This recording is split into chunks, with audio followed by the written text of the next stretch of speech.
നമ്മുടെ പ്രിയപ്പെട്ട കവി ജി ജിനമാഷയുടെ വീട്ടിലാണ്. ഇപ്പോൾ കാവശ്യയുടെ നേതൃത്വത്തിൽ ഇന്ന് കവിമുറ്റം എന്നൊരു പരിപാടി ഇവിടെ നടക്കാം. നമുക്കറിയാം, ജിനമാഷയെ കുറിച്ച് നമുക്ക് എല്ലാവർക്കും അറിയാവുന്ന പോലെ തന്നെ കവിതയിൽ 50 വർഷം പൂർത്തിയാക്കിയ ഒരു കവിയാണ്. ഇഷ്ടംപോലെ പുസ്തകങ്ങൾ ഇറക്കുകയും കുട്ടികൾക്ക് വേണ്ടിയും അതുപോലെ വലിയവർക്ക് വേണ്ടിയൊക്കെ കവിത എഴുതുന്ന ആളാണ്. അപ്പോൾ ഈ പരിപാടിയുടെ അധ്യക്ഷത വഹിക്കുന്നത് നമ്മുടെ പ്രിയപ്പെട്ട മലയാളത്തിൻ്റെ പ്രിയ കവി ലാവണ്യേട്ടനാണ്. ലാവണ്യേട്ടനെ ഈ വേദിയിലേക്ക് സ്വാഗതം ചെയ്യാം. അതുപോലെ നമ്മുടെ സുഹൃത്തുക്കൾ, അദ്ദേഹത്തിൻ്റെ സഹോദരന്മാർ, അതുപോലെ സംഗീത അധ്യാപിക സി ടീച്ചർ, തിയോ, രേഖ, അതുപോലെ പ്രിയപത്നി മീരാബായി ടീച്ചർ, എല്ലാവരും ഈ വേദിയിലുണ്ട്. നമ്മുടെ കൈമുറ്റം കുറേ നാളുകളായിട്ട് നമ്മൾ തുടങ്ങിക്കിടക്കായിരുന്നു. അത് ഇപ്പോൾ വീണ്ടും നമ്മൾ ആരംഭിക്കുകയാണ്. അത് ജിനമാഷ വീട്ടിൽ നിന്ന് നമുക്ക് തുടങ്ങുകയാണ്. അതിന് മുന്നോടിയായിട്ട് നമ്മുടെ മുല്ലരി ടീമിൻ്റെ ഒരു സ്നേഹോപഹാരം ജിനമാഷയ്ക്ക് ഇവിടെ സമർപ്പിക്കുകയാണ്. അതിനുവേണ്ടി നമ്മുടെ ഏറ്റവും ബഹുമാനപ്പെട്ട മീരാബി ടീച്ചറെയും അതുപോലെ രേഖയും ശ്രീ ടീച്ചറെയും ക്ഷണിക്കുക.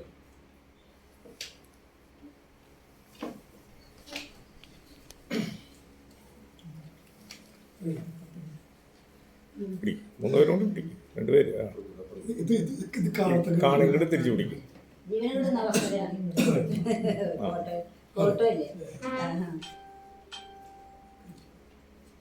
കൈയടിക്കും, കൈയടിക്കും.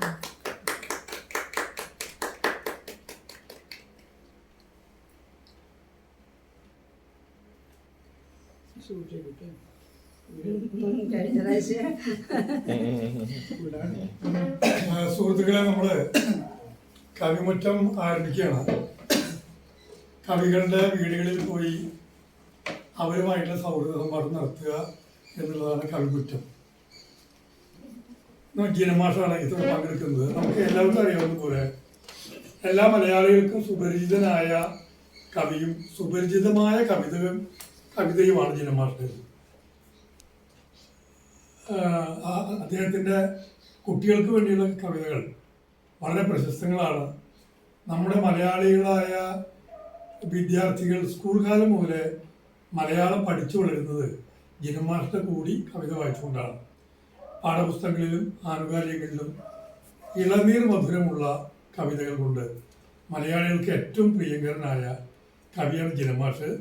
ഏറെക്കാലം മാഷ് എഴുതിയിട്ടുള്ള പല കവിതകളും വളരെ പ്രശസ്തമാണ്. പക്ഷെ എഴുതിയിട്ടുള്ള ആള് ഈ ജിനമാഷാണ് എന്നറിയാത്തവർ ധാരാളമുണ്ട്. സമീപകാലത്താണ് അദ്ദേഹത്തിൻ്റെ വളരെ പ്രശസ്തമായ കവിതകൾ ഇത് ഇന്നയാൾ എഴുതിയതാണ് എന്ന നിലയ്ക്ക് മലയാളികൾ തിരിച്ചറിയാൻ തുടങ്ങിയത്.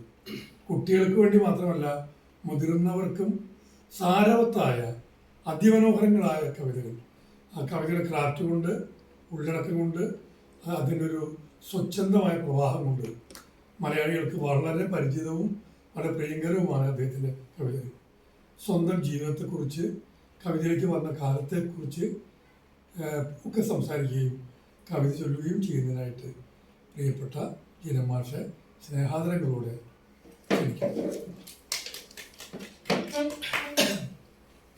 എന്താ പറയണമെന്ന് അറിയില്ല. എന്തായാലും 50 വർഷമായി തുടങ്ങിയിട്ട്. 50 വർഷമല്ല, എന്ത് എഴുതിയെന്നുള്ളതാണ്. അല്ലാണ്ട് 50 വർഷമല്ല എൻ്റെ പ്രധാനം. എന്ത് എഴുതുന്ന ആൾക്കാർ, ഞാൻ ഒരാൾ ജനിച്ചു, ജീവിച്ചു, മരിച്ചു, ഇതൊക്കെ ശരി. പക്ഷേ നമ്മൾ അത്ഭുതം എന്താണെന്നാണ് അതിൻ്റെ ഒരു പ്രത്യേകത. നമ്മൾ കുറേ കവിത എഴുതി അങ്ങനെ പ്രസിദ്ധീകരിച്ചു, അങ്ങനെ പോയി. ഇന്ന് ഞാൻ ഒരു കാറിൽ ഇങ്ങനെ വരുമ്പോൾ ഒരു പാട്ട് കേട്ടു. അത് കാറിലത്തെ FM റേഡിയോ വരുന്നു. അപ്പം എൻ്റെ കവിത എന്താണ്, മാവിൻ തണലിൽ ഞാൻ ഒറ്റയ്ക്ക് പുസ്തകം വായിച്ചിരുന്നു.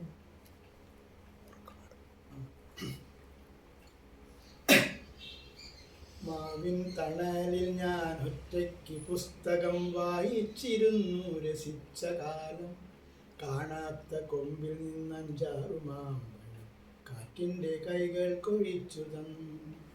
ഞാനതിലൊന്നെടുത്തോടുവാൻ നോക്കുമ്പം ന്യായം പറയുവാൻ കാക്ക വന്നു. ആ ചില്ല ഈ ചില്ല മാറിച്ചിലച്ചുകൊണ്ടാണ് അരക്കണ്ണൻ മുന്നോട്ടമിട്ടു. അങ്ങനെ തുടങ്ങുന്ന ഒരു കവിതയാണത്. അപ്പോൾ അവകാശികൾ എന്നുള്ള കവിതയുടെ പേര് ഒരു മാമ്പഴത്തിന് എത്ര അവകാശികളുണ്ട് എന്നുള്ള ചോദ്യം ഉണ്ടായിരുന്നു. അതെൻ്റെ കുട്ടിക്കാലത്ത് ഞാൻ കണ്ട ഒരു കാഴ്ചയായിരുന്നു. ഞാൻ വീടിൻ്റെ മരത്തിവിടെ പിന്നിലുള്ള ഒരു വലിയ മാവുണ്ടായിരുന്നു. മാവിൻ്റെ ചുവട്ടിൽ വായിക്കുമ്പോൾ അന്ന് പുസ്തകമല്ല വായിച്ചിരുന്നത്, മറ്റു പാഠപുസ്തകമല്ല, മറ്റ് പുസ്തകങ്ങൾ വായിക്കുമ്പോഴാണ് മാമ്പഴക്കാലത്ത് ഒരുപാട് മാമ്പഴം കുഴിഞ്ഞു. ഞാൻ എടുത്തു നിന്നപ്പോൾ എനിക്ക് കിട്ടിയില്ല, കാക്കയെ കൊണ്ടുപോയി. ഈ ഒരു അനുഭവത്തിനാണ് അവകാശങ്ങളുടെ കവിത എഴുതുകയും യൂറീക്കയിൽ പ്രസിദ്ധീകരിക്കുകയും ചെയ്തു. അത് പാഠപുസ്തകത്തിലേക്ക് കയറി കൂടുകയും ചെയ്തു. അതിൻ്റെ കാരണം ഈ ഭൂമിയുടെ അവകാശികൾ ബഷീർ എഴുതുന്നല്ലോ, ബഷീറിൻ്റെ പാഠം പഠിക്കാനുണ്ട്. അതിനടുത്ത് ഈ അങ്ങനെ ചാനലൊക്കെ വന്നിട്ടുണ്ട്. ബഷീറിൻ്റെ കഥ പഠിച്ചിട്ട് ഒരു അങ്ങനെയാണ് എൻ്റെ കവിത ഇങ്ങനെ വരുന്നത്. ചില അറിയാണ്ട് നമ്മളെങ്ങനെയാണ് എഴുതി കൊടുത്തു കഴിഞ്ഞാൽ പിന്നെ നമുക്ക് അവകാശമില്ലാത്ത അവസ്ഥയുണ്ട് കവിതയിൽ. പിന്നെ ആരെ കണ്ടെത്തുകയും അങ്ങനെ അവിടേക്ക് മാറ്റും. നേരത്തെ പറഞ്ഞ ഉണ്ണിമാഷ് പറഞ്ഞ ഒരു കവിതയുണ്ട് വൈറലായിട്ടുള്ള കുരുത്തോലക്കിളി. അതെൻ്റെ കുട്ടിക്കാലത്തെ ഓർമ്മയാണ്. കുരുത്തോലക്കിളി കൊണ്ട് കിളി ഉണ്ടാക്കിയത്, കൊക്കൊക്കെ വന്നപ്പോൾ സന്തോഷം കൊണ്ട്. അത് ഒരുപാട് കാലം കഴിഞ്ഞിട്ടാണ് ആ ഓർമ്മയിൽ നിന്നാണ് ഒരു കവിത വെറുതെ വരികൾ ഇങ്ങനെ വരികയും അതിൻ്റെ പറ്റി ഈണങ്ങളും എനിക്ക് വരും. ആ ഈണത്തിൽ ഞാൻ ചൊല്ലിയിട്ട് അതിൻ്റെ ആ കവിതയുടെ പുസ്തകം ഇൻസ്റ്റിറ്റ്യൂട്ട് ഉണ്ടാവാണ്ട് കിട്ടാതെ പുസ്തകമുണ്ട്.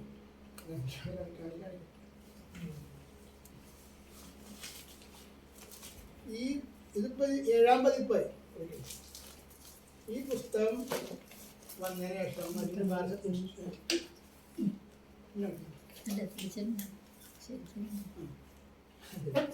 ഇതിപ്പോൾ 7ാം പതിപ്പായി. ആദ്യത്തെ പതിപ്പ് 3000 കോപ്പി.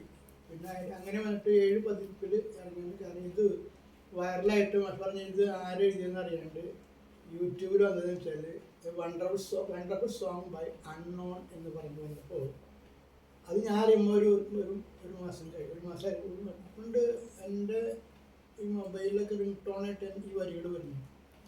ഇത് കുറേ ആരുമില്ലാത്ത ആയതുകൊണ്ട് പലരും സ്വന്തമാക്കി യൂട്യൂബിലേക്ക് ഇടുകയും അത് പിന്നെ ഞാൻ പറഞ്ഞിട്ട് കഴിഞ്ഞാണ്ട് ഒരു സ്വന്തമാക്കി ഈണം പോലും കട്ടുണ്ട്. എൻ്റെ ഇതെല്ലാം ഇതിൻ്റെ വരികളും ഈണവും ഞാൻ തന്നെയാണ്. ഞാൻ ചൊല്ലുന്നത് കേട്ടിട്ട് സാരംഗി ഘോഷിനൊരു കുട്ടിയുണ്ട്, അവളിത് ചോദിയത് അവർ ഏതോ ഒരു റെക്കോർഡിങ്ങിൻ്റെ നാടകത്തിൽ റെക്കോർഡിങ് വന്നപ്പോൾ അത് ഔട്ടായിട്ട് ലീക്കായിട്ടുണ്ട് ഈ കുട്ടിയുടെ വന്നത്. ഇപ്പോൾ സാരംഗി ജോഷി പോലെ 8ാം ക്ലാസ് പഠിക്കുന്ന കുട്ടിയാണ്. അവളെ ശബ്ദം മനോഹര ശബ്ദമുണ്ട്.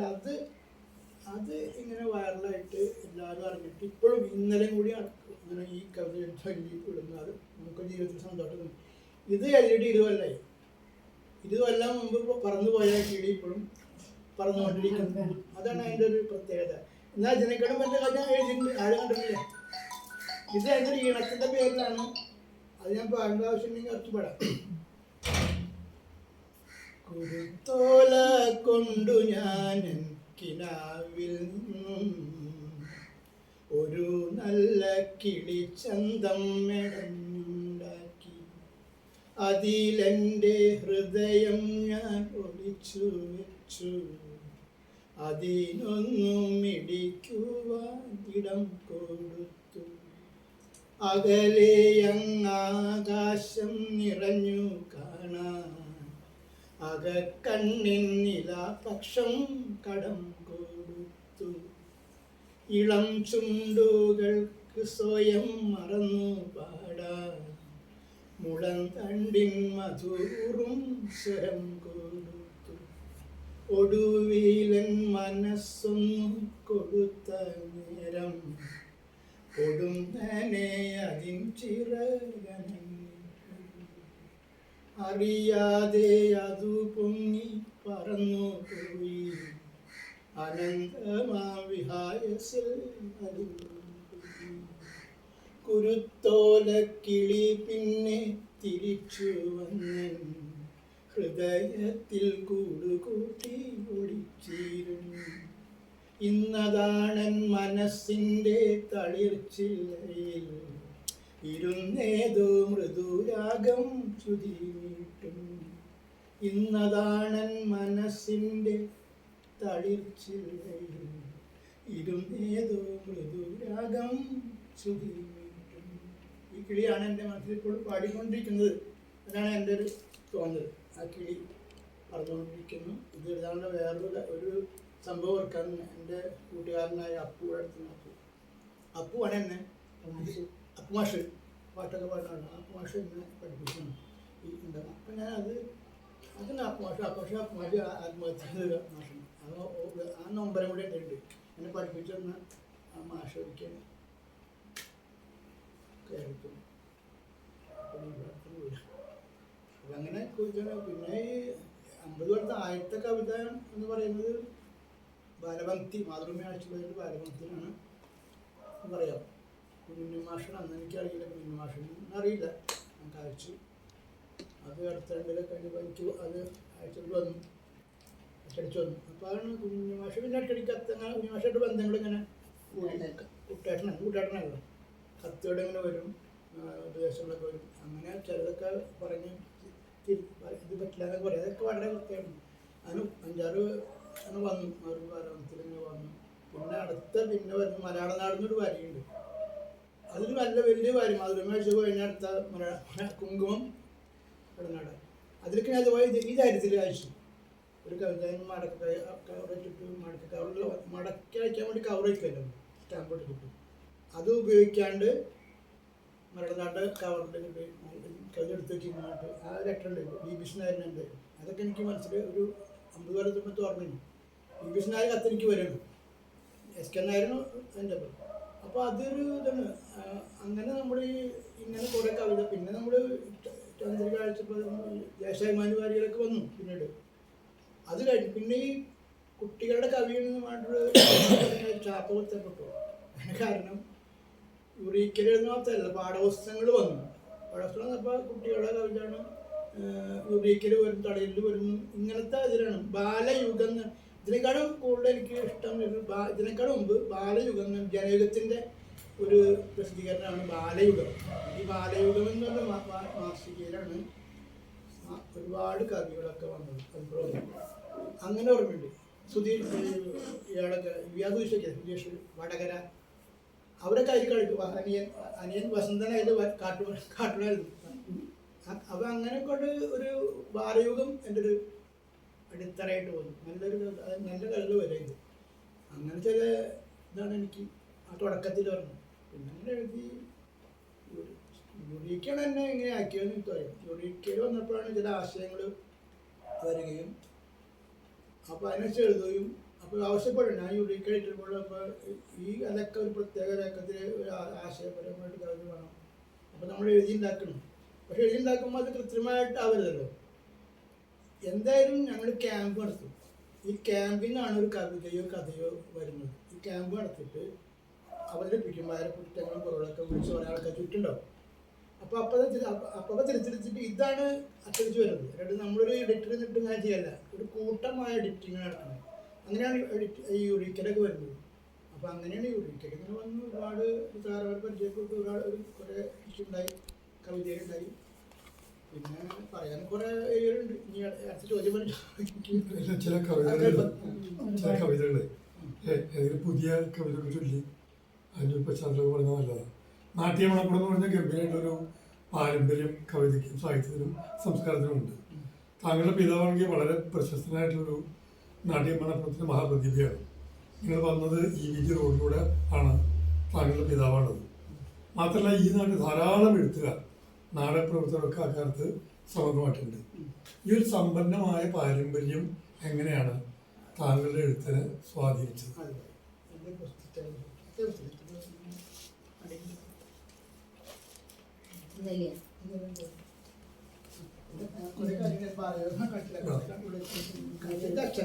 അച്ഛൻ പറയുന്നത് അച്ഛൻ എഴുതാണ്ട് ഞാനിങ്ങനെ അച്ഛനിങ്ങനെ സ്കൂൾ അധ്യാപകമായിരുന്നു. അച്ഛൻ എഴുതി പുസ്തകം. ഇത് കുട്ടിക്കാലത്ത് എൻ്റെ കാഴ്ച അച്ഛൻ്റെ ഒരു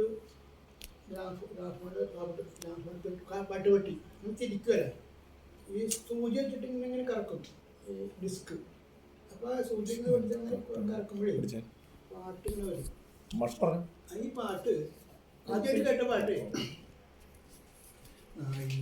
പാലുകൊണ്ട് നാടാകെ കല്യാണം 4-5 തുമ്പ കൊണ്ട് മാനത്തൊരു പൊന്നോണം, ആ മാനത്തൊരു പൊന്നോണം. ഇത് വരപ്പോൾ അത് സൗണ്ട് അങ്ങനെ കിട്ടുമ്പോൾ ഞാൻ ഇങ്ങനെ കേട്ടു ഈ വരികൾ. അപ്പം അച്ഛൻ ചോദിച്ചു ഇത് ആരെഴുതിയെന്ന് അറിയുമെന്ന് ചോദിച്ചു. അപ്പോൾ പറഞ്ഞു എനിക്കറിയില്ല, ഇതാണ് നമ്മുടെ കൊടുങ്ങല്ലൂരുള്ള പി ഭാസ്കരൻ എന്ന് പറയുന്ന ഒരാൾ.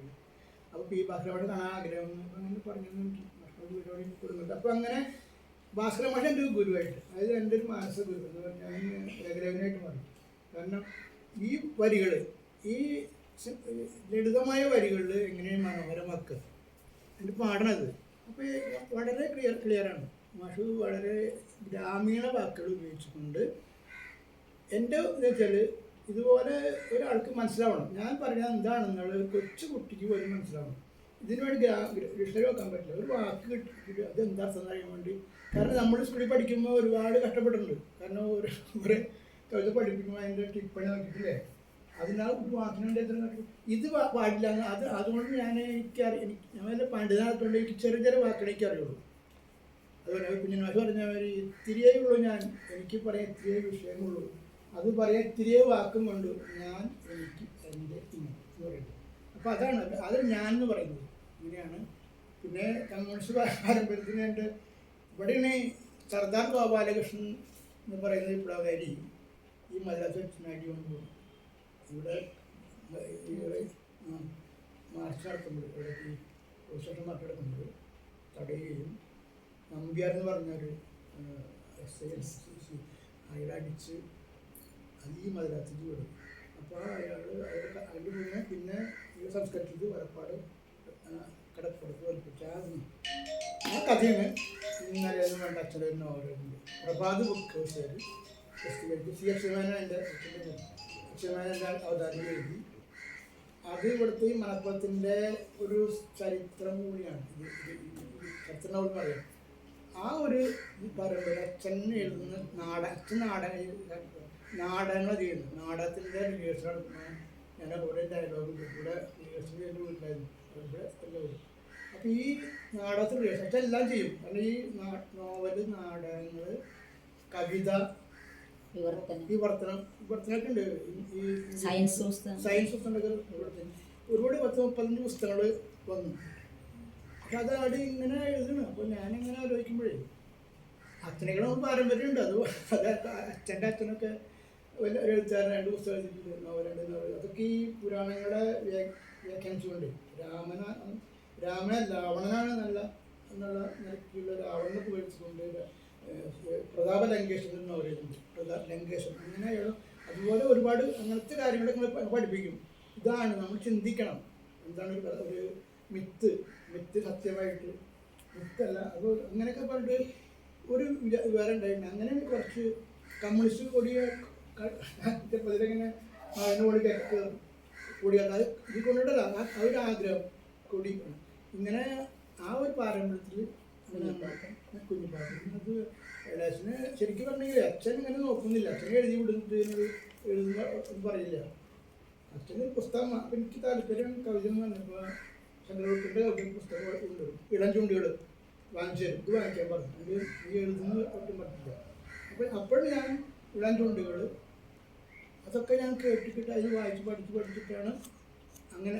പിന്നെ ഇളേശല്ല, എൻ്റെ ഇളേശൻ ഇ വി സുകുമാരൻ എന്ന് പറഞ്ഞിട്ട് ഇളേശൻ കോളേജ് പ്രൊഫസറായിട്ട്. ഇളേശൻ വളരെ നല്ല വായനക്കാരാണ്. അപ്പോൾ എനിക്ക് ഒരുപാട് കഥകൾ പറഞ്ഞു. നോർത്താവിലെ പൂനൻ പാവങ്ങളുടെ കഥകളൊക്കെ പറഞ്ഞിട്ട് എനിക്കിങ്ങനെ വൈലോപ്പയുടെ മാമ്പഴം ആള് കസരട്ടോട് ഇങ്ങനെ മാമ്പഴം തിന്നു ഞാൻ അടിക്കുന്നു. അപ്പോൾ ഈ മാമ്പഴത്തിൻ്റെ കഥയിൽ കൂടെ പോകുമ്പോൾ എനിക്ക് ഭയങ്കര സങ്കടം വന്നു കുട്ടിക്കാലത്തിന്. അപ്പോൾ ഈ ആ മാമ്പഴം വെക്കുമ്പോൾ ആ സൗണ്ട് വരും. അപ്പോൾ ഈ മാമ്പഴമൊക്കെ കേട്ടിട്ട് ഇങ്ങനെ വൈലോപ്പിലൂടെയൊക്കെ നമ്മളിങ്ങനെ അങ്ങനെ ഒരുപാട് എഴുത്തുകാരെ പരിചയപ്പെട്ടത് എൻ്റെ കുട്ടിക്കാലത്ത് നിന്ന് പറഞ്ഞിട്ടാണ്. വായിക്കാനും പിന്നെ കിട്ടി. അങ്ങനെയാണ്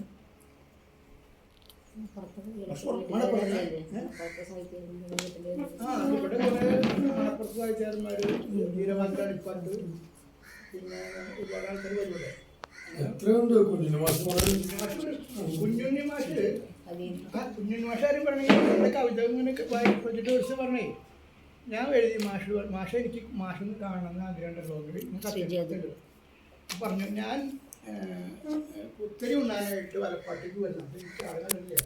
അത് കോഴിക്കോട് രാമകൃഷ്ണ കത്ത് പിന്നെ ഓണത്തിൻ്റെ വരില്ല ഞാൻ മാഷ കത്തിരിക്കും തലേദിവസം പിറ്റേ ദിവസം വരുവാണെങ്കിൽ അവിടെ ഒരു ദിവസം ഉണ്ട് മാഷും അഭിപലപ്പാടും എഴുത്താറുണ്ട് അഭിപലപ്പാടും കുഞ്ഞുമാഷും കൊണ്ട് വരുന്നു കുഞ്ഞുമാഷും കൊണ്ട് മുറിമുറി കൊച്ചിട്ട് വരുന്നു.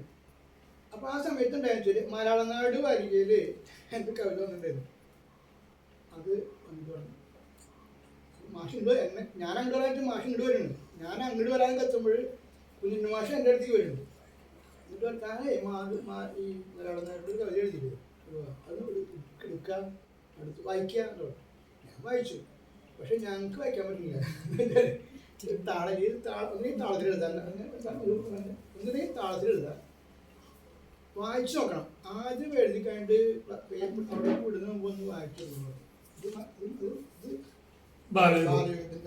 ഒരു ഭാഗമാണ്.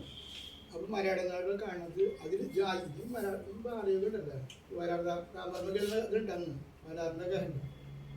അപ്പോൾ ഇതിലാണ് ഞാൻ എൻ്റെ ഒരു അപ്പോൾ എനിക്കിങ്ങനെ ഇതൊക്കെ അന്ന് വലിയൊരു സംഭവമാണ് ഇതിൻ്റെ എഴുതുന്നത്. അപ്പം ഞാൻ അതിൽ കുഞ്ഞു മാഷ് പറഞ്ഞിങ്ങനെ പോയാൽ കുഞ്ഞിന് മാഷ് ബസ് കയറ്റാൻ വേണ്ടിയിട്ട് ഞാനും നടന്നു തിരിഞ്ഞെത്തി നടക്കുന്നു. മാഷ് കഥ പറഞ്ഞു എന്നെ കുട്ടിക്കാലത്തെ ഓർമ്മകളൊക്കെ പറഞ്ഞിട്ട് ഒരു കഥ ജീവൻ ചരിത്ര പറഞ്ഞിട്ട് അങ്ങനെ നോക്കുമ്പോൾ ഒരുപാട് വേദന ഉണ്ടാക്കിയിട്ടുണ്ട്. തിരിയുള്ള ആളുണ്ട് അതിൽ ഒരു അങ്ങനെ വിളിക്കുന്നത് കഴിഞ്ഞിന്ന് വിളിക്കുന്നത് പറയും. ഇതൊക്കെ ഒരു കഥയായിട്ട് മാറി. അവർ ദേശാമാൻ്റെ പിന്നെ ഈ പറഞ്ഞൊക്കെ ഒരു അടിച്ചു തോന്നി. അപ്പോൾ ഞങ്ങൾ തവണയുള്ളൂ മാഷ ഇടയ്ക്കിടയ്ക്ക് കാണും, വീട്ടിൽ പോകും. പിന്നെ മാഷ കൊണ്ടുപോയി ഒരു പ്രസംഗത്തിനൊക്കെ കൊണ്ടുപോകും. അങ്ങനെ കൊണ്ടുപോകുമ്പോൾ ഒറ്റപ്പാലത്താണ്ട് വെച്ചിട്ട് സ്കൂളിൽ പോയി ഒരു വ്യത്യാസം കുഞ്ഞു മാഷ കണ്ടുപോയി കുറേ ആൾക്കാർ കുഞ്ഞു മാഷ കണ്ടിട്ട് വളർന്നു. അപ്പോൾ മാഷ പറഞ്ഞേ എന്നെ കാണാനല്ല ഞാൻ താഴ്ത്തു നിന്ന് കൊടുക്കാം എന്നിട്ട് ഇറങ്ങി നിന്ന് കൊടുക്കുന്നു. കാറിൻ്റെ ഇടയിൽ നിന്ന് എഴുതിയിട്ട് ആളല്ലേ എന്നെ കാണാനല്ലേ ആൾ എന്നിട്ട് ഇറങ്ങി തരും. അപ്പോൾ കുട്ടികളുടെ ചെറിയ ഈ കവികളൊക്കെ അല്ലെങ്കിൽ എല്ലാവരുടെ അടുത്ത് മാഷ് വീട്ടിൽ പോകും. അങ്ങനെ മാഷൊരു സ്വഭാവം അത് നമ്മളങ്ങോട്ട് വേണ്ട. നമുക്കൊരു വ്യക്തിത്വമായിരുന്നു. അത് നമുക്കൊരു സങ്കടമായിരുന്നു പോയി മരിച്ചപ്പോഴൊക്കെ മാഷ. പിന്നെ അപ്പം അങ്ങനെ ഒരുപാട് എഴുത്തുകൾ കാണും. എഴുത്തുകാരുടെ ചിലവരെ എഴുത്തൊക്കെ വായിക്കും. അങ്ങനെയാണ് തിരിപ്പൂവേ ചുവന്ന പൂവേ ഇത്ര നാളും നീ എങ്ങു പോയി മണ്ണിനടിയിൽ ഒളിച്ചിരുന്നു മറ്റുള്ള പൂക്കളെ കാത്തിരുന്നു എന്നുള്ള വരികൾ ഞാനത് ഇത് താളവും ഒക്കെയാണ് എനിക്ക് ഫേവറേറ്റ് വന്നത്. ONV-ക്കായിട്ടുള്ള ബന്ധം പറയാം. ONV-ആയിട്ടുള്ള ബന്ധം പറഞ്ഞത് വലിയ ബന്ധം പറയാൻ പറ്റില്ല. ഞാനും അങ്ങൊരു നമ്മളവിടെ എക്സൈറ്റിനാണ് എക്സിക്യൂട്ടീവ് ഞാൻ പറയുന്നത്. അപ്പം MAB വയ്ക്കുന്നുണ്ട്. ഞങ്ങളുടെ ഏത് ഹോട്ടലിൽ നമ്മൾ അവിടെ ഒരു അല്ല അവിടേക്ക് നമ്മുടെ ഹോട്ടലിലാണ് നമ്മൾ 5 സ്റ്റാർ ഹോട്ടലുണ്ട് അവിടെ. അപ്പം അതിൻ്റെ അടുത്താണ് എൻ്റെ വീട്. അപ്പോൾ ഇടയ്ക്ക് അതിന് മുമ്പ് ഞങ്ങൾ ഓരോട് പരിചയപ്പെടണം എന്ന് വെച്ചിട്ടുണ്ടെങ്കിൽ അപ്പം അച്ഛന് അവൻ്റെ ഒരു കവിത എന്ത് നാടകമൊക്കെ ഉണ്ട്. നല്ല ബന്ധമുള്ളൂ. നമ്മുടെ സരിരാജിന് ഇവിടെ വരച്ച് പോകും. സരിരാജ് ചേർക്കും ആദ്യമായിട്ട്. അങ്ങനെ സിനിമ പറഞ്ഞേ ONV നമുക്ക് നമ്മൾ ഇഷ്ടപ്പെട്ടില്ലെങ്കിൽ ഇങ്ങനെ കാണിക്കും. നമ്മൾ പരിചയപ്പെട്ട് വരുമ്പോൾ നമുക്ക് ഒഴിവാക്കണമെന്ന് ഇങ്ങനെ കാണിക്കത്തില്ല. ഇപ്പൊ കൊള്ളാം. അപ്പൊ ഞാൻ ആയിക്കോട്ടെ ഞാനും തന്നെ കൂട്ടാ. അപ്പം സനിമോ വരാം. അപ്പൊ എന്താ വന്നിരുന്നു. വലിയ കൊണ്ടുമില്ല. അപ്പോൾ സലീമിന് ഭയങ്കര അടുപ്പമാണ്. അങ്ങനെ ഞാൻ വർത്താനം പറഞ്ഞിട്ട് അപ്പം അന്ന് ഈ ONV ഗ്രൂപ്പ് ഫ്ലൈറ്റിൽ മസ്കത്തിലേക്കാണ്ട് പോകുമ്പോഴേ ഫ്ലൈറ്റിൽ നിന്ന് വീണിട്ട് കൈ കൊടുക്കും പോകണമായിട്ട്. അത് വാർത്ത തന്നിട്ടാണ് കൈ കൊടുക്കാൻ പോയി. അപ്പം ഞാൻ ചോദിച്ചേ അതിങ്ങനെ ഒരു വിളിച്ചോളെ എന്താണ് ടയർ ചോദിച്ചത് ഒന്നും. അപ്പം പിന്നെ അത് ഇൻട്രസ്റ്റായി ഞാൻ പറയാനായിട്ട്. അതൊന്നും പറയണ്ട. ഞാനിങ്ങനെ ഫ്ലൈറ്റിൽ കയറുമ്പോൾ ഒരാൾ എതിരെ വന്നിട്ട് ഇങ്ങനെ തൊഴുതു. അപ്പം ഞാൻ തൊഴുതു. അപ്പം നിങ്ങൾ അതായത് ആ കയ്യിൽ ഇതുണ്ടായി വേറെ എന്നിട്ട് ഇത് അതിനെ പറ്റി പറഞ്ഞു. പിന്നെ കമ്മ്യൂണിസ്റ്റ് അവസാനം വരികയും ജാഥ അയക്കുകയും ഒക്കെ പറഞ്ഞിട്ട് ഞാനിങ്ങനെ ഒരു ജാഥ നയിച്ചപ്പോൾ പല ആൾക്കാർക്കും ദേഷ്യം. ഇന്നലെ വന്ന കവിയുണ്ട് നയിക്കാൻ പറ്റും, ഞങ്ങളൊക്കെ എത്ര കൊല്ലം ഇന്നുള്ള എനിക്ക് കുറെ പാട്ടുകാർ പറഞ്ഞിട്ടുണ്ട്. അപ്പോൾ ഞാനിങ്ങനെ ജാഥയ്ക്ക് പോകുമ്പോഴേ ഇതിനിടയ്ക്ക് ഒരു റിപ്പോർട്ട് കിട്ടി, ഒരു അറിയിപ്പ് കിട്ടി, ഈ ജാഥയെ ആക്രമിക്കാൻ പോകുന്നത്. അപ്പോൾ ഈ ജാഥ അങ്ങോട്ട് പോകുന്നു. അപ്പോൾ ഞാൻ പറഞ്ഞു ജാഥ ഇങ്ങോട്ട് പോട്ടെ, അവ ഈ ഇടത്തോട്ട് പോയി വളർത്തോട്ട് പോട്ടെ, അതിനെ ഇടത്തോട്ട് പോയിട്ട് ഈ കാര്യം പറഞ്ഞു. അങ്ങനെ ഒരു മണിക്കൂർ ഞങ്ങൾ ഇങ്ങനെ തൊഴുത് പോരാൻ നോക്കുന്ന ആൾക്കാർ നിൽക്കണില്ല. അപ്പോൾ പറഞ്ഞേ എവിടെ ട്രെയിൻ 10 മണി കുഴപ്പമില്ല. പിന്നെ ഈ തുടർച്ചയുള്ള വർത്തമാനങ്ങൾ അത് ആ ധൈര്യത്തിനാണ് എനിക്ക് പുസ്തകത്തിൻ്റെ അവതാരിക വേണം, പുസ്തകം ഒറ്റ വരം. അപ്പോൾ ഞാനും മീഡിയം കൂടി അപ്പോൾ ആ സൈറ്റിൽ വരുമ്പോൾ ആ ചെന്നു. അപ്പോൾ എന്താ തവണ ആയിരിക്കും അങ്ങനെ പറഞ്ഞാൽ ഒരിക്കൽ അവതാരിക വേണം. അതിനെന്താ അങ്ങനെ പറഞ്ഞിട്ടേ ഇനിയിപ്പോൾ എൻ്റെ കവിത എന്താണെന്നറിയില്ലോ, ഒരു അവതാരിക തരുമ്പോഴൊരു ഗൗരവം വേണ്ടേ, അങ്ങനെ എത്ര വലിയ കവിയല്ലേ. അപ്പോൾ ഞാനിങ്ങനെ ഫയൽ കൊടുത്തു. അപ്പം എനിക്ക് ഇപ്പോൾ എഴുതാൻ പറ്റില്ല, എൻ്റെ ഷുഗർ വന്നിട്ട് എൻ്റെ കൈ വിറയ്ക്കണം. ഡോക്ടർ പറഞ്ഞിരിക്കണം അങ്ങനെ എഴുതാൻ പറ്റാത്ത അവസ്ഥയില്ല, അതുകൊണ്ട് എനിക്ക് എഴുതാൻ പറ്റാൻ. അപ്പോൾ നീ പറഞ്ഞു അല്ല സാർ ഞാൻ എഴുതിപ്പെടാം അതല്ലേ അത് സാർ ഞാൻ എഴുതിപ്പെടാം. അല്ല എനിക്ക് എൻ്റെ ഉള്ളിൽ നിന്ന് വരുന്നത് ഞാൻ തന്നെ എഴുതാം, അത് വേറെ ആൾക്കാർ. അപ്പോൾ അങ്ങനെ അപ്പോൾ ഞാൻ എൻ്റെ ഫയല് പഠിച്ചു. അപ്പം ശരിയില്ല, ഞാൻ മടക്കി. പക്ഷേ ഇപ്പോൾ എന്നെ ഒരു എണ്ണപ്പോഴേ ഇതൊരു തോന്നി കൈ പഠിച്ചു മറിച്ചേക്കിട്ട് അപ്പോൾ ഞാൻ എഴുതാം. അപ്പോൾ എനിക്ക് എഴുതാമെന്ന് പറഞ്ഞു. ചില കാര്യങ്ങൾക്ക് ഇങ്ങനെ വരികളൊക്കെ ഞാൻ വരി എഴുതുമ്പോൾ ഞാൻ ഉപദേശിച്ചു. അങ്ങനെ അതെന്നെ പഠിച്ചു. അപ്പോൾ സന്തോഷമായി. അപ്പോൾ എന്താ വേണ്ടത്, എന്നായാലും കുഴപ്പമില്ല, കുറച്ച് മതി ഇട്ടാന്ന് പറഞ്ഞു, ഞാൻ വിഷമിക്കുന്നുണ്ടാവും. അങ്ങനെ കൊടുത്തു പോന്നു. 2 ആഴ്ച കഴിഞ്ഞപ്പോൾ എനിക്ക് ഫോൺ നമ്പർ പഠിക്കുന്നു. അപ്പോൾ നോക്കുന്നുണ്ട് ഞാൻ OMB-ആണ് അനുഭവപ്പെട്ടു, ഇങ്ങനെ ഒരു OMB എന്നെ കുടിക്കുക. അപ്പോൾ ഞാൻ അത് അവതാരിക ഇങ്ങനെ എഴുതിയിട്ടുണ്ടല്ലോ, എന്ത് ചെയ്യണം, ഈ വഴിക്ക് വരണ്ട. ഞാനിങ്ങനെ കുറേ ദൂരമുണ്ട് വരാനായിട്ട് പറഞ്ഞേ ഒരു കാര്യം ഞാൻ അയക്കാം. അങ്ങനെ ആളുടെ കയ്യിൽ സ്റ്റാമ്പ് ഇട്ടിട്ട് എനിക്ക് അവതാരിക കിട്ടി. അപ്പോൾ അവതാരിക കിട്ടിയിട്ട് പിന്നെ പോകണം.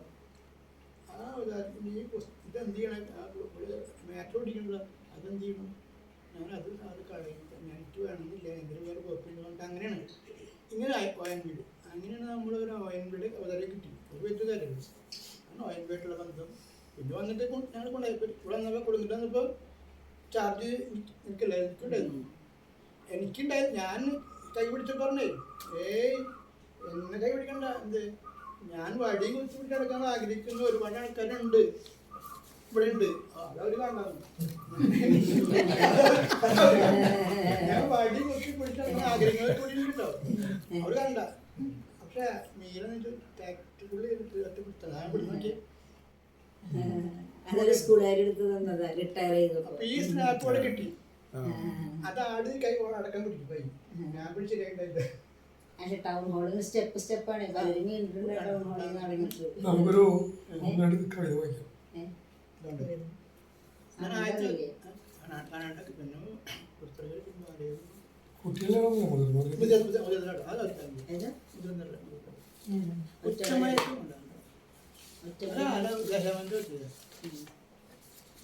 ദശാമാനി പറയത് അതാണ്.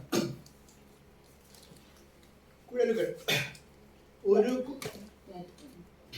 ഒരു കുഴൽ തുപ്പുന്ന പുകയിലൂടായിരം കിളികൾ കരൾ നൊന്തു പാടി, ഇതുവരെ പാറി പറന്ന വിഹായസിൽ ഇനിയെന്ന് ചിറകടി കേൾക്കും. ഒരു കുഴൽ തുപ്പുന്ന വിഷനീരൊഴുക്കിലൂടെ 100 പരൽ മീൻ പിടഞ്ഞു, ഇതുവരെ നീന്തി തുടിച്ച പുഴയിൽ നിന്നിനിയെന്ന് കളകളം കേൾക്കും. ഒരു കുഴൽ തുപ്പുന്ന വെടിയച്ച കേൾക്കവേ മുയൽക്കൂട്ടമൊന്നായി വിറച്ചു, ഇതുവരെ ഓടിത്തിമിർത്ത വിപിനത്തിൽ ഇനിയെന്ന് മയിൽ നൃത്തമാടും. കേൾക്കയാണൊരു സിംഹഗർജനം മേഘങ്ങൾക്കപ്പുറത്തെന്ന പോൽ തോന്നി, പാട്ടുകൾ നിർത്തുക എന്ന് പുറംപോക്കിൽ ആരോ വിരൽ ചൂണ്ടിയോതി. നിങ്ങൾ തൻ കൊമ്പു കുഴൽ വിളി വേണ്ടി മകുടിക്കുഴൽ ഞങ്ങളൂതും. സർപ്പങ്ങൾ താനെ ഇടഞ്ഞു വരും തനി മാണിക്യവും കൊണ്ടുപോകും. മൂന്നടിക്കൊപ്പിട്ടു നൽകി നീ മുക്തിയാർ വിറ്റു വിപണിയിൽ സർവം. 3 ലോകങ്ങളെ കാക്കും കഴുകന്റെ കൊക്കിൽ നിൻ ജീവിതം ഭദ്രം. കിളികൾ നിലവിളിച്ചാർക്കുന്നു, മത്സ്യങ്ങൾ പുഴയിൽ പിടഞ്ഞൊടുങ്ങുന്നു. തളിരുകൾ തിന്നാൻ മടിക്കുന്ന മുയലുകൾ പതറിപ്പകച്ചു നോക്കുന്നു. 9 കുഴൽ വലുതാവുന്നുണ്ട് അതുവഴി പുറം ചാടുവാനായി. എവിടെയും റെഡിയായി നിൽക്കും പണ്ടത്തെ എവറടി പൂച്ചകൾ വീണ്ടും. 9 കുഴൽ വലുതാവുന്നുണ്ട് അതുവഴി പുറം ചാടുവാനായി. എവിടെയും റെഡിയായി നിൽക്കുന്നു പണ്ടത്തെ എവറടി പൂച്ചകൾ വീണ്ടും. ഭോപ്പാൽ ദുരന്തത്തിന് ഭോപ്പാൽ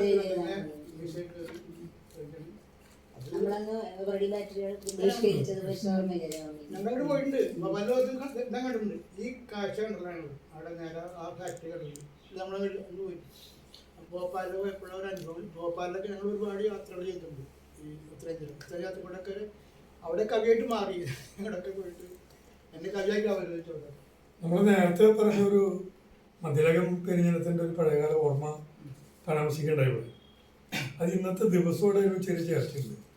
ജനുവരി 25 ഈ ദിവസമാണ് അന്നത്തെ ചരിത്രപ്രധാനമായ മാർച്ച് നടന്നത്. ആ മാർച്ച് നയിക്കുന്നത് സർദാർ ഗോപാലകൃഷ്ണനാണ്. അപ്പോൾ ആ സംഭവത്തിന് മുമ്പ് തന്നെ പോലീസുമായിട്ടുള്ള നിരന്തരമായ ചില സംഘർഷങ്ങളും ഏറ്റുമുട്ടലുകളും ഉണ്ടായിരുന്നു. പ്രത്യേകിച്ച് ആ SI ആയിട്ടുള്ള പ്രശ്നങ്ങളൊക്കെ ഉണ്ടായിരുന്നു. അന്ന് പോകുന്ന സമയത്ത് സർദാറിനറിയാം ജീവനോടെ തിരിച്ചു വരിക. സർദാർ തൻ്റെ വാച്ചും പേനയും PT ഭാസ്കരപ്പണിക്കരെ ഏൽപ്പിച്ചിട്ടാണ് ജാഥയുടെ നേതൃത്വം ഏറ്റെടുത്തത്. ഇന്ത്യ റിപ്പബ്ലിക്കായി ജനുവരി 26 പുലരുന്ന നേരത്ത് സർദാർ ഗോപാലകൃഷ്ണൻ പോലീസ് സ്റ്റേഷനിൽ വെച്ച്, മതിലകം പോലീസ് സ്റ്റേഷനിൽ വെച്ച് മരണത്തോട് മല്ലിടുകയാണെന്നുള്ളതല്ല, മരണത്തിലേക്ക് ഇറങ്ങിക്കഴിഞ്ഞിരുന്നു. ഇന്ത്യൻ റിപ്പബ്ലിക്കിൻ്റെ ആദ്യത്തെ രക്തസാക്ഷി സർദാർ ഗോപാലകൃഷ്ണൻ മണ്ണാണിത് എന്നുള്ളതാണ് ഇവയിൽ ഉൾപ്പെടെയുള്ള അദ്ദേഹത്തിൻ്റെ ആ കാലത്ത് വന്ന എഴുത്തുകാരല്ല ആ തരത്തിൽ സാമൂഹ്യബോധം ഉയർത്തിപ്പിടിച്ച ദേശീയ നവോത്ഥാന പ്രസ്ഥാനത്തിൻ്റെ പതാകവാഹകരായിട്ട് നിന്നത്. അതിൻ്റെ ഒരു പൈതൃകമാണ് ജിനമാഷ്ക്കുള്ളത്. അദ്ദേഹത്തിൻ്റെ കവിതകളിലായാലും ആ ഒരു കാഴ്ചപ്പാട് വളരെ ഉന്നതമായൊരു സാമൂഹ്യമായ കാഴ്ചപ്പാടുണ്ട്. കാഴ്ചപ്പാട് മാത്രമല്ല, കവിതയുടെ ക്രാഫ്റ്റ് എന്നുള്ളത് ഏതൊരാൾക്കും മലയാള കവിതയെ രുചിച്ചെടുക്കാവുന്ന വിധത്തിൽ ആസ്വാദ്യമായി തീരുന്നതാണ്. പെട്ടെന്ന് ഹൃദയത്തിലേക്ക് പതിക്കുന്ന വരികളാണ് ജിനമാഷുടേത്. യാദൃശ്യമായിട്ടാണെങ്കിലും ഈ നാടിനെ കുറിച്ച് പറയുമ്പോൾ നിശ്ചയമായും പറയുന്നതാണ് ഈ കുടുംബത്തെക്കുറിച്ച്. അദ്ദേഹത്തിൻ്റെ ജീവിത സഹയാത്രിക എന്നുള്ളത് മീരാബായി ടീച്ചറാണ്. കേരളത്തിലെ സാമൂഹ്യ സാംസ്കാരിക മണ്ഡലങ്ങളിൽ ശാസ്ത്ര പ്രചാരണ രംഗത്തെല്ലാം വലിയ പങ്ക് വഹിക്കുന്ന കേരള ശാസ്ത്ര സാഹിത്യ പരിഷത്തിൻ്റെ കേരളത്തിലെ ഏറ്റവും സമുന്നതയായ ഒരു പ്രവർത്തക ആണ്. എത്രയോ കാലങ്ങളായി ഗ്രാമാന്തരങ്ങളിൽ ചെന്ന് ജനങ്ങളെ ബോധവൽക്കരിക്കുകയും വളർത്തിയെടുക്കുകയും നേരത്തെ അവരുടെ ബാറ്ററി എന്നൊക്കെ പറയുമ്പോൾ അതെല്ലാം ഉയർത്തിപ്പിടിച്ചൊരു ഒരു ഒരു ഒരു ദേശീയ ബോധമുണ്ട്. കൊല ചെയ്യപ്പെട്ട മനുഷ്യരോട് ഒരു ഐക്യദാർഢ്യമുണ്ട്. അത്തരത്തിലുള്ള പ്രശ്നങ്ങളിൽ മാത്രമല്ല എല്ലാ കാര്യങ്ങളിലും ഇപ്പോൾ സൈലന്റ് വാലി ഉൾപ്പെടെയുള്ള കാര്യങ്ങളെല്ലാം കേരളത്തെ പഠിപ്പിച്ചൊരു വലിയ ഒരു അധ്യാപകനെ പോലെ പഠിപ്പിച്ചൊരു മഹാപ്രസ്ഥാനമാണ് പരിഷത്ത്. ആ പരിഷത്തിൻ്റെ ജനറൽ സെക്രട്ടറിയായും ഇപ്പോൾ പ്രസിഡൻ്റായും പ്രവർത്തിക്കുന്നു. ആ നിലയിൽ വളരെ വലിയ തരത്തിൽ കേരളത്തിൻ്റെ സാമൂഹ്യ സാംസ്കാരിക മണ്ഡലത്തിൽ പ്രവർത്തിക്കുന്ന 2 പേരുടെ ഒന്നിച്ചുള്ള വീടാണത് എന്നുള്ളത് നമ്മൾ വന്നിരിക്കുന്ന ഈ വീട് എത്രമേൽ വിലപ്പെട്ടതാണ് എന്ന് നമ്മളെ ബോധ്യപ്പെടുത്തുകയും ചെയ്യും. അപ്പം ഞാൻ ചോദിക്കട്ടെ, ടീച്ചർ എങ്ങനെയാണ് ജിനമാഷയുടെ കവിത എഴുത്തിനെ നോക്കിക്കാണുന്നത്, സഹായിക്കുന്നത്? നേരത്തെ പറഞ്ഞു ടീച്ചർ ഏറ്റെടുത്ത ചുമലൊക്കെ ഉണ്ട് നമ്മുടെ യൂറിക്കൊക്കെ. ആ യൂറിക്കൊക്കെ മാഷണം നന്നായിട്ട് ചെയ്തു മതി. ഞങ്ങളൊക്കെ യൂറിക്കനെ കവിത എഴുതിക്കാൻ പ്രേരിപ്പിച്ച ആൾ ജിനമാഷാണ്. അപ്പം ജിനമാഷയുടെ കാവ്യ ജീവിതത്തെ ഒരു ജീവിത പങ്കാളി എന്ന നിലയ്ക്ക് ടീച്ചർ എങ്ങനെയാണ് ഓർത്തെടുക്കുന്നത്? എനിക്ക് ഞാൻ എഴുതുന്ന വരികൾ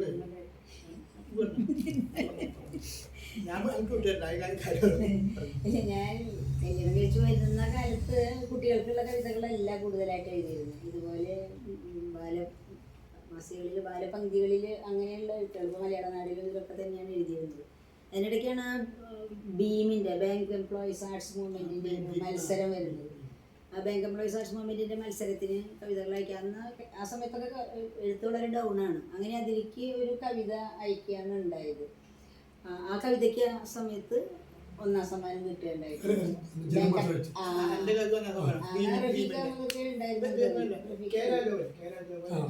ഇന്ന് വലിയ പ്രശ്നം കേരളം എന്ന സാധനമുള്ളൂ. ട്രഷറിക്കാരനാണ്. അപ്പൊ അദ്ദേഹത്തിന്റെ അത് ഞാൻ കണ്ടോർമ്മയാണ്. അപ്പൊ ശരിക്കും പറഞ്ഞ കവിതയിലേക്ക് പിടിച്ച് കുറെ നാൾ സ്റ്റൈലേഷനാണ്, എഴുതാതെ ഇരിക്കുകയായിരുന്നു. പിന്നെ ഭയങ്കര അമ്മയ്ക്ക് വയ്യാണ്ടായി. അമ്മയ്ക്ക് ആ സമയത്തൊക്കെ ക്യാൻസർ എന്നൊക്കെ പറഞ്ഞാൽ ഭയങ്കര ബുദ്ധിമുട്ടായി. ഭയങ്കര ടെൻഷനായിട്ടുള്ളൊരു ജീവിതമായിരുന്നു അമ്മയ്ക്ക്. അമ്മയുടെ അസുഖങ്ങളും അതൊക്കെ ആയിട്ട് നമ്മൾ ഭയങ്കര ഒരു ടെൻസ്ഡ് ആയിട്ടുള്ള ഒരു കാലഘട്ടമായിരുന്നു അപ്പോഴേക്കും, പ്രഗ്നൻസി എല്ലാം കൂടിയായിട്ട്. പിന്നെ അത് കഴിഞ്ഞിട്ടാണ് കുറച്ച് നാൾ കഴിഞ്ഞപ്പോൾ ഞാൻ നിരന്തരം പ്രേരിപ്പിക്കും ഉള്ളിൽ. അത് അനിയനും അങ്ങനെയാണ്. ഞാൻ കാർട്ടൂണിസ്റ്റാണ്. ഞാനിങ്ങനെ പാട്ടുകളാണ് രാവിലെ എഴുന്നേറ്റത് തൊട്ട് ഇങ്ങനെ വസന്തൻ്റെ പാട്ടുകൾ കേട്ടിട്ടാണ്. വസന്തനോട് ഞാൻ പറയും പ്രതിഭകളുള്ളവരത് ചെയ്യണ്ടേ. അപ്പോൾ വസന്തൻ്റെ കാർട്ടൂൺ സമയത്ത് ആ സമയത്ത് നനച്ചിട്ടുണ്ടായിരുന്നു അല്ലേ വസന്ത? കുറച്ചൊക്കെ അങ്ങനെ വസന്തനും ഉണ്ടായില്ല.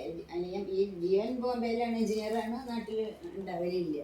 അപ്പം നമ്മൾ നിരന്തരം പറയും നമുക്കൊരു കഴിവുള്ളത് നമുക്ക് നശിച്ചു പോകരുതല്ലോ. അങ്ങനെ കുറേ നാളുകൾ കഴിഞ്ഞിട്ടാണ്, കുറേ നാൾ ഒരു ബ്രേക്ക് ഉണ്ടായിരുന്നു എഴുത്തിൽ. പിന്നെ കുറേ നാളുകൾ കഴിഞ്ഞിട്ടാണ് എഴുത്തിലേക്ക് വരുന്നതും. പിന്നെ നേരത്തെ പറഞ്ഞ പരിഷത്തായിട്ടുള്ള ഒരു ബന്ധം എന്ന് പറയുന്നത് നമ്മുടെ നിലപാടുകളെ, കാഴ്ചപ്പാടുകളെയൊക്കെ രൂപപ്പെടുത്തിയെടുക്കേണ്ടത്. കേവലമായ ഒരു കവിത പോരെ, അതിനും അപ്പുറം നമ്മൾ എഴുതുന്ന ഒരു കാര്യത്തിൽ നമുക്കൊരു നിലപാടുണ്ടാവണം. ആ നിലപാടിൽ ഉറച്ചു നിന്നുകൊണ്ട് വേണം അത് ചെയ്യാനായിട്ട്. അങ്ങനെയാണ് ഈ സമീപകാലത്ത് 2 മഴക്കാഴ്ചകൾ എന്ന് പറയുന്ന കവിത. മട്ടുപ്പാവിലിരുന്ന ഒരു കുട്ടി മഴ കാണുന്നുണ്ട് എന്ന് പറയാം. മട്ടുപ്പാവിലെ കുട്ടി മറ്റൊരു വീട്ടിൽ ഇരുന്ന് മഴ കാണുന്ന കുട്ടിയും കൂടിയുണ്ട്. അതുപോലെ ഒരു സത്യാനന്തര കാലത്തെ ഒരു ഇതിനെക്കുറിച്ച് ഇന്നലെ ഞാനൊരു പച്ചയാന്നുണ നട്ടു എന്ന് പറഞ്ഞിട്ട് അത് എങ്ങനെയാണ് മുളച്ചിങ്ങനെ വരുന്നത് അങ്ങനെ. അതുപോലെ മിഠായി എന്ന് പറയുന്ന കവിത, കൊച്ചു മിഠായി കുഴിച്ചിട്ട് പിന്നെ കുറേ നാൾ കഴിഞ്ഞിട്ട് മിഠായിക്ക് ഇളവന്ന് പൂവൊന്നും ഇളവൊന്നും അവസാനം അത് എന്തായി മാറുന്നു.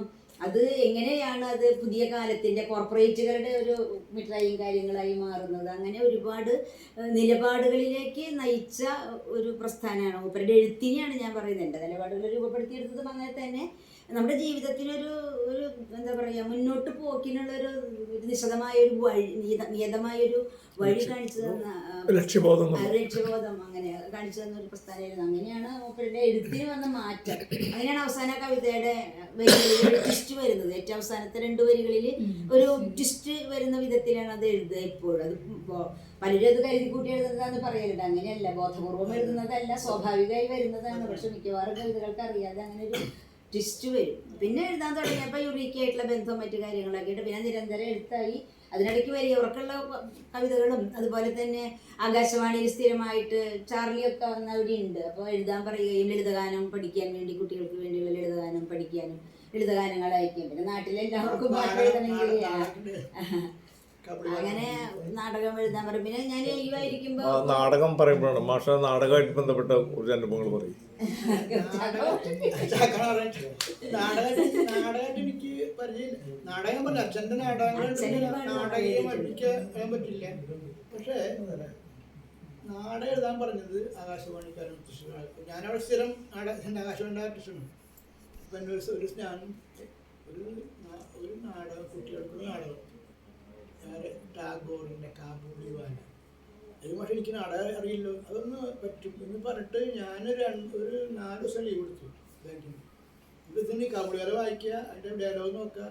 അപ്പോൾ ഈ ചിത്രം എനിക്ക് ഈ നാടകത്തിൻ്റെ ആളുണ്ടാവില്ലല്ലോ, കാണാൻ പറ്റില്ലല്ലോ, ശബ്ദങ്ങളിൽ കൂടെയാണ് പ്രവേശിക്കേണ്ടത് എനിക്ക് മനസ്സിലായി. അങ്ങനെയാണ് ശബ്ദങ്ങൾ കൊണ്ട് സിറ്റുവേഷൻ ഉണ്ടാക്കണം. അങ്ങനെ ഞാൻ കാബൂളിവാല അച്ഛൻ അങ്ങനെ ടാഗോറിനാണ് my 5 year old Mini cannot leave without chattering എന്നൊക്കെ പറക്കണം. അപ്പോൾ അവൾ ഒരു ശ്രുതി കൊടുക്കണം. പിന്നെ അവൾ കാബൂളിനെ കാണുന്നതും അതൊക്കെ ഒരേ ഇവിടെ വന്നിട്ട് അതിൽ കാബൂളിവാല ടാഗോറിൻ്റെ അഭിനയിച്ചത് മുതലയിൽ നമ്മുടെ കുരിപ്പിലെ മുതലയിൽ അതിൻ്റെ ശബ്ദം കൊടുത്തത്. അപ്പോൾ അതിൽ ഞാനിങ്ങനെ അത് കേട്ടിട്ട് ആകാശവാണിക്കാർ വെച്ചിട്ട് ഞാനിത് നടക്കുന്നത് ബംഗാളിയല്ലേ കഥകൾ. ആ കഥ ഞാൻ ബംഗാളിത്തെ ഒരു സ്ലോട്ട് കൊടുത്തതെന്ന് വെച്ചാൽ ഇപ്പോൾ സദ്യയാണ്, പാർട്ടിയാണ്, അതിനൊരു ചില സിറ്റുവേഷൻ ഉണ്ടാക്കാൻ മാത്രമേ ഉള്ളൂ, വേറെ ഞാൻ കൊടുത്തിട്ടില്ല. പിന്നെ അവിടെ ആയിക്കോളെ. അപ്പോൾ അവിടെ ഈ ആകാശവാണിയുടെ അടുത്ത് നിൽക്കുന്ന ആൾക്കാരൊക്കെ ഇങ്ങനെ വിളിച്ച് അഭിനയിപ്പിക്കുക അവസാനം ഈ ബസ് ഡ്രൈവർമാരൊക്കെ ഇല്ലേ. അപ്പോൾ ഈ സിറ്റുവേഷൻ ഉണ്ടായിപ്പോയി. ഞാനവിടെ രാത്രി നടക്കുന്ന ഒരു കല്യാണത്തിൻ്റെ ഇതുണ്ട്, മറ്റേ നിയമയുടെ ഇവര് ഉണ്ടാക്കിയെന്ന് ചൊല്ലും. അവിടെ സാമ്പാറും ഒരു സംഭാഷണമാണ്. എവിടെയും ബംഗാളത്തെ സാമ്പാറില്ല ഉണ്ടാവുന്നറിയില്ല. ഇത് നമ്മുടെ കേരളത്തിലെ സാമ്പാർ വിളമ്പാര് അതൊക്കെ തോന്നി. അമ്മ പറഞ്ഞു അങ്ങനെ അങ്ങനെ അത് ഇതൊക്കെ ഉണ്ടായി, നാടകമൊക്കെ ഉണ്ടായി. പിന്നെ കുറേ സുഭാഷിതത്തിൽ ഇത് അത് 3 മാസം കഴിഞ്ഞിട്ട് ഒരു നമുക്ക് കിട്ടുള്ളൂ ഒരു വരും. അപ്പം എൻ്റെ സുഭാഷിതം അല്ലേ എല്ലാവരും ഈ ഭഗവത്ഗീതൊക്കെ പാടുന്ന സുഭാഷിതം കാർ തന്നെ പ്രാർത്ഥനയ്ക്ക് ഞാനൊരു മാറ്റം വരുത്താൻ പറ്റും. ഇതൊന്നല്ല വേണ്ടത്, കവിത ഉണ്ടാക്കുക. ഞാൻ എൻ്റെ കുറേ കവിത ഉപയോഗിച്ചതിനുണ്ട്. ഓരോ ആശയത്തിൻ്റെ ഒരു കവിത എനിക്കുണ്ട്. ഓരോന്നും ഓരോ ആശയത്തിൽ ഞാനത് അത് വെച്ചിട്ടും പല കവിത വെച്ചിട്ട് ഒരു 5 മിനിറ്റാണെന്ന് തോന്നുന്നു. അതിനുവേണ്ടി ഞാനത് ഒരുപാട് കഷ്ടപ്പെടുന്ന അത് എഴുതാം. അതിപ്പോൾ അത് പുസ്തകം എനിക്ക് അറിയുന്നുണ്ട് കുറേ ഞാൻ നോക്കിയപ്പോൾ ഒരുപാട് സുഭാഷിതങ്ങൾ. ഇതൊരു പുസ്തകം നോക്കിയപ്പോൾ തോന്നുന്നു എനിക്ക് അത്രയും കവിത്വമുള്ള ഒരു കവിതകളൊക്കെ ഉണ്ടായിരുന്നു. അപ്പോൾ ഒരു സുഭാഷിതമല്ല. അപ്പോൾ ഒരുപാട് കാര്യങ്ങൾ ആകാശവാണിയായിട്ട് ഞാൻ ബന്ധം ഉണ്ടായിട്ടുണ്ട്. അതിനായിട്ട് അതിൻ്റെ ബന്ധത്തിൻ്റെ പേരിലാണ് ഇവിടെ ദൂരദർശനിൽ എൻ്റെ ഒരു പാട്ട് എടുത്ത ഗാനം യുഗ്മദാനം വന്നത്. മഴയെക്കുറിച്ച് ഞാനത് ഷൂട്ടിങ് പോയിരുന്നു. ആ പാട്ടാണ് അത് അതെനിക്ക് ഒരു ഓർമ്മയുണ്ട്. അത് ഞാൻ യുഗ്മദാനമായിട്ട് ഒരു റേഡിയോ പാട്ടുണ്ടായിരുന്നു. അത് മഴയാണ്. ആ മഴപ്പാട്ട് അതിന് മുമ്പ് സതീഷിനായിരുന്നു ആ പാട്ട് മഴപ്പാട്ട്. ആദ്യം എനിക്ക് അറിയണം ആ ട്യൂണല്ല ഇട്ട് ഇവർ വേറെ ട്യൂൺ ഉണ്ടാക്കിയിട്ട് ഈ പി.ഡി. തോമസ് അതിന് വേറെ ട്യൂൺ ഉണ്ടാക്കിയിട്ട് ആ പരിക്ക് ഓർമ്മത്തുണ്ട്. എന്നാലും അത് നല്ല പാട്ടായിരുന്നു. അങ്ങനെയാണ് അതിൽ ദൂരദർശനിക്കും വന്ന്. പിന്നെ അങ്ങനെ ഇരിക്കുമ്പോഴാണ് ഇവിടുന്ന് ഷൺമുഖ വരാം. അത് ഷൺമുഖ എനിക്ക് അത് ആകാശവാണിക്ക് ഉണ്ടാക്കണം. ഷൺമുഖ പ്രിയരാഗം നിലവിലീനം നിറവാണു നീ സിദ്ധിവിനായകം എന്ന് പറഞ്ഞൊരു പണ്ട്. അപ്പം ഇത് എങ്ങനെ ഉണ്ടാക്കുന്നത്? എനിക്കിത് ശാസ്ത്രീയ സംഗീതം പഠിച്ചിട്ടില്ല. അപ്പം ഞാൻ ശാസ്ത്രം കേൾക്കും. അപ്പോൾ ഞാൻ കേൾക്കുമ്പോൾ ഒരു പാട്ട് സിദ്ധിവിനായകം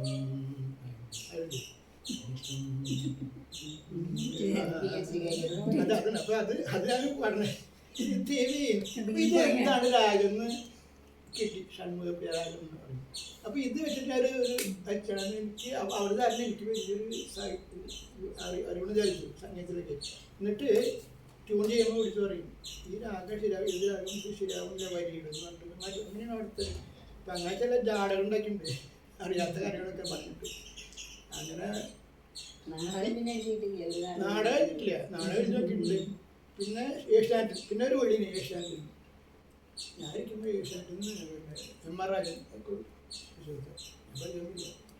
അത് കുറച്ച് കവിതയായിട്ട് വരാൻ പറഞ്ഞു. എവിടേക്ക് ഏഷ്യാനെറ്റിക്ക് ഞാൻ ഒരുപാട് റൂമൊക്കെ എടുത്തിട്ട് ഞാൻ താമസിക്കുന്നു. അങ്ങനെ എൻ്റെ പേയാടിനപ്പോൾ ഞാൻ പറഞ്ഞു ഞാൻ വിളിച്ചു, ഞാനിവിടെ എത്തിയിട്ടുണ്ട് തൃശ്ശൂർ, എങ്ങനെ വരേണ്ടത്? ആ പേയാടൊക്കെ ഒരു ബസ് കിട്ടുമെന്ന് പറഞ്ഞു. എനിക്ക് പെട്ടെന്ന് വേണ്ട വരേണ്ടത്, ഞാൻ അവിടെ എന്തോളം പറഞ്ഞു. ആ ഹോട്ടലിൽ ഈ ഏഷ്യാനെറ്റിൻ്റെ വണ്ടിയിൽ വന്നിട്ട് ഞാൻ കയറി എൻ്റെ VIP ലെവലാണ് പോകുന്നത്. നേരെ ചെന്നിട്ട് നേരെ ചെന്ന് തിരക്കാണ്. അപ്പോൾ വീട്ടിൽ കയറിയിട്ട് കവിത വയ്ക്കാൻ പറഞ്ഞു. ഞാൻ ആദ്യമായിട്ട് ഇങ്ങനെ ഈ ചാക്കോൺസ് വയ്ക്കാൻ കുറേ ആൾക്കാർ ഇങ്ങനെ ഇരിക്കുന്നു. ഒരു 3-4 ഈ മൂവി ക്യാമറയുടെ അതിങ്ങനെ ഈ റെയിലിങ്ങനെ ചുറ്റും ഞാനിങ്ങനെ നിൽക്കുക. ഞാനിങ്ങനെ വായിക്കാൻ പറഞ്ഞു. വായിച്ചു 2 പേര് വായിച്ചപ്പോൾ പറഞ്ഞു എൻ്റെ തട്ടിനാടൊക്കെ വെള്ളിൽ നിന്ന് പറഞ്ഞിട്ട് മുഴുവൻ കവിത വെച്ചു. കവിത 2 വായിച്ചു. അപ്പോൾ ഇത് വായിച്ചു കഴിഞ്ഞിട്ട് ഞാൻ അത് പറയുന്നുണ്ട്. ഈ ബെറ്റി ലൂയിസ് വന്നത് MLA-യുടെ ഭാര്യനോട് ഫോർമാനായിട്ട് കണ്ടു ഏഷ്യാനെറ്റിൻ്റെ. അത് വന്ന് എന്നെ വളരെ ഇഷ്ടപ്പെട്ടു എന്ന് പറഞ്ഞു. അപ്പോൾ അത് അങ്ങനെ ബെറ്റി ലൂയിസ് കണ്ടതും പിന്നെ നമുക്ക് കാശ് ഞാൻ പോന്നു. ഇതിൻ്റെ ഈ പേയ്മെൻറ്റ് ചെക്കും കാശൊക്കെ ഇട്ട് അത് മേടിച്ച് എന്നെ കൊണ്ടായി തന്നു അവിടെ ഏഷ്യാനെറ്റ്. അപ്പോൾ ഇത് ഏഷ്യാനെറ്റ് സജീവം മേടിച്ചെന്താ പറയുന്നത് പറയാൻ ബാങ്ക് മേടിച്ചിട്ട് ഏഷ്യാനെറ്റിലൊക്കെ പോട്ടെ. അപ്പോൾ അത് ഒരു അനുഭവമുണ്ട്. ഷൂട്ടിൽ. പിന്നെ കവിതകൾ എഴുതി. രണ്ടു കവിത ചെല്ലു മാഷ ഏതൊക്കെ കവിതകൾ സമയം ഇവിടെ മാറ്റം വേണം. അത് കൊടുന്തലിക്കളി ഉണ്ട്. ഏതെങ്കിലും ഒന്ന് രണ്ട് മൂന്ന്. സുദേശ് ചോദ്യം ചോദിക്കും. സുധീഷ് അമ്മയോട് വന്നിട്ടുണ്ട്. ഞാൻ കുടമാറ്റം വേണോ കവിതപ്പുറത്ത് കുടമാറ്റം വേണോ വായിക്കാം. എൻ്റെ മണ്ഡലത്തിൽ ആൾക്കാർ ഇത് കുറേ വരുന്നതാണ് കവിത.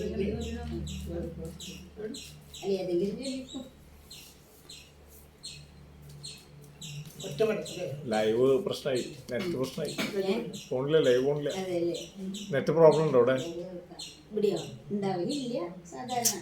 തുടങ്ങി ഒരു 10 തീയതി കഴിഞ്ഞപ്പോൾ പോയി. അതെല്ലേ സാധാരണ പ്രശ്നം ഉണ്ടാവില്ല. തുടങ്ങിയിട്ട് ഞാൻ ഡയറക്റ്റ് ഷൂട്ട് ചെയ്യാം. ലെവൽ പ്രോസസ് ആവും. ആ അതൊരു കവിത. ചത്തു കിടക്കുന്നതാരി ലെവൽ ക്രോസ് എത്തും പിടിയുമില്ലാതെ. ആത്മഹത്യ, കൊലപാതകം, കാൽ തെറ്റി താഴെ വീണു, സാക്ഷിയില്ല. ആളുകൾ കൂടുകയായി, ശവം തീനി നായ്ക്കളെത്തുന്നൊരു കൂട്ടം. നല്ലൊരു മനുഷ്യൻ ചൊല്ലി മഹിളകൾ മാന്യന്റെ മാതിരിയുണ്ട്. 5 അടി 2 ഇഞ്ച് പോലീസ് മഹസ്തറിൽ അത്രയ്ക്ക് തോന്നുന്നുമില്ല. മധ്യവയസ്കനോ വൃദ്ധനോ കാഴ്ചയ്ക്ക് നിശ്ചയമില്ലാത്ത രൂപം. ഭാര്യയാർ മക്കൾ വിഭാര്യൻ അനാഥനോ ആരി നിഗൂഢമാം സത്യം. കാമുകനാകുമോ കണ്ടോ കവിൾത്തടം താടിയാൽ മങ്ങിയിട്ടുണ്ട്. ഭ്രാന്തനാകാം മുഖത്തോർമ്മകൾ തപ്പിയ പാടുകളൊട്ടേറെയുണ്ട്. കർഷകനോ വെറും കയ്യിൽ തയമ്പുകൾ കല്ലിച്ച മാതിരിയുണ്ട്. കിട്ടാക്കടത്തിൻ പരുസുകൾ കൂട്ടി കിഴിച്ചു മുടിഞ്ഞവനാകാം. മൂടാക്കടം വന്നിയോ മുക്കാലും ജപ്തിയിൽ തീർന്നൊരാളാവാം. ഓ കവിയാണിവൻ, മറ്റൊരാൾ ഓർമ്മതൻ മാറാപ്പു കണ്ടോ. എത്തി കുതിച്ചു നോക്കേ നടുങ്ങി ഞാൻ, ചത്തത് ഞാനോ മനസ്സോ. എത്തി കുതിച്ചു നോക്കേ നടുങ്ങി ഞാൻ, ചത്തത് ഞാനോ മനസ്സോ. അക്ഷേപഹാസ്യത്തിന്റെ ഒരു ടോൺ ഉണ്ട് ഇല്ലല്ലേ? 2 ടോണായിട്ട് കവിത അങ്ങനെ വരുന്ന കവിത ഉണ്ടാക്കുന്നതല്ല, കവിത വരുന്നതാണ്. നേരത്തെ പറഞ്ഞൊരു കുട്ടികൾക്ക് വേണ്ടി ഒരു പാട്ട് ഉണ്ടാക്കി, ഒരു കളിക്കാൻ വേണ്ടി ഒരു പാട്ടുണ്ടാക്കി. അങ്ങനെ വേണ്ടിയിട്ട് നമ്മുടെ നാട്ടിലൊരു ഒരു കളിയുണ്ട്, ഉപ്പിന് പോകുന്ന വഴി എന്നിട്ട് ഒരു പാട്ടുണ്ടായിരുന്നു. ഞാൻ കുട്ടിക്കാലത്ത് ഉപ്പ് കുഴിച്ചിട്ട് വേണ്ടി ഒരു പാട്ടുണ്ട്, ഉപ്പിന് പോകുന്ന വഴി ഇത് വെച്ചിട്ടൊരു കവിത എഴുതി, ഉറിക്രോസ് എഴുതി. അപ്പം ഞാനിങ്ങനെ എഴുതി മാറി, ഓരോന്ന് വരി മാറിക്കൊണ്ടിരിക്കുമ്പോൾ വരുന്ന വരിയാണ്. അവസാനിക്കുമ്പോൾ 2 വരി വേറെ ലെവലിൽ പോകും അറിയാണ്ട്.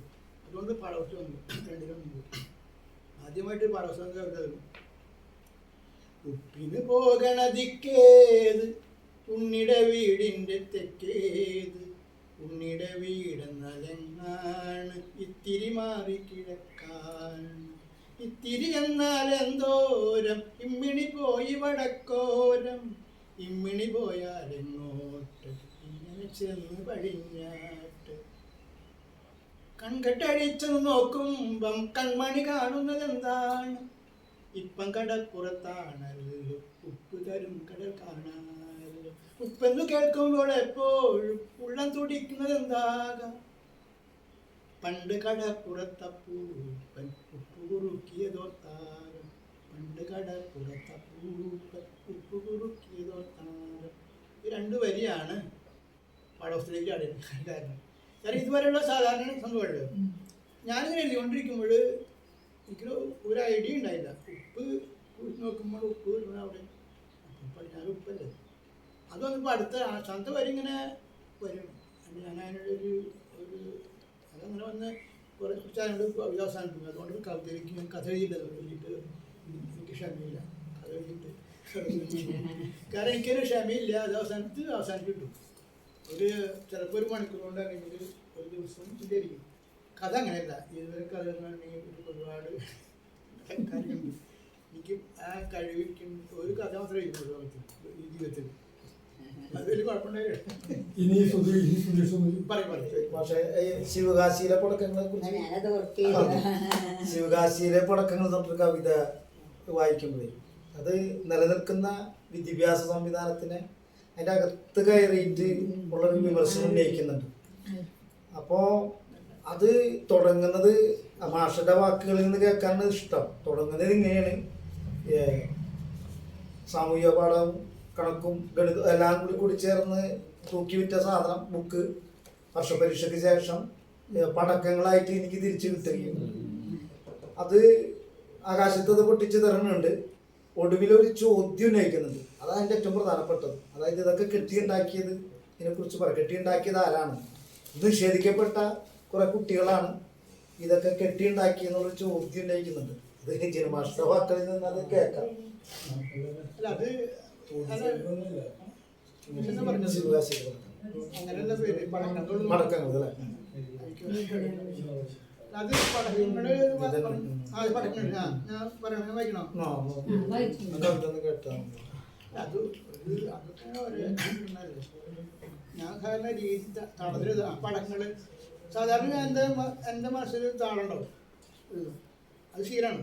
ഇവിടെ ചില കവിതകള് താളത്തിൽ ശീലാവില്ല. ചില ഗൗരവം അതിന് ഗൗരവം നഷ്ടപ്പെടും. പാട്ടുപാടി പറയേണ്ട കാര്യങ്ങൾ പാട്ടുപാടി പറയണം, അല്ലാതെ പറയാനാണ്. അല്ലെങ്കിൽ ഇത് പാടി കഴിഞ്ഞതിൻ്റെ അർത്ഥം പോകും. അത് പടക്കം ക്ലാസ് കയറ്റം കിട്ടിയപ്പോൾ വിറ്റൊഴിച്ച പഴയ നോട്ട് പുസ്തകങ്ങളുടെ അവശേഷിപ്പുകൾ ശിവകാശി പടക്കങ്ങളായി എനിക്ക് തന്നെ തിരിച്ചു കിട്ടി. കണക്കും ചരിത്രവും ഭൂമിശാസ്ത്രവും കെമിസ്ട്രിയും ആകാശത്തിൽ അമിട്ടുകളായി പൊട്ടിച്ചു. അക്ഷരമറിയാത്ത കുട്ടികളാണ് അവ കെട്ടിയുണ്ടാക്കിയതെന്ന് ഒരു വിഷു പക്ഷിയുടെ കിടയിൽ ഓർമ്മിച്ചിട്ടുണ്ട്. അപ്പോൾ എന്താണ് എൻ്റെ ഒരു വിദ്യാഭ്യാസത്തിൻ്റെ എനിക്ക് വന്നു കിട്ടു. നമുക്ക് പടക്കം പൊട്ടി എൻ്റെ കുട്ടിക്കാലത്ത് പുസ്തകം മാസമായി കഴിഞ്ഞാൽ അത് വിറ്റ് കൊടുക്കും. വിറ്റ് പോയി കഴിഞ്ഞാൽ അത് കിസ്സയുടെ ഇവിടെ ശിവകാശി പോയിട്ട് പടക്കമായിട്ട് മാറണം എന്നുള്ളതാണ് ആ കെമിസ്ട്രി ഒക്കെ പോകുന്നത്.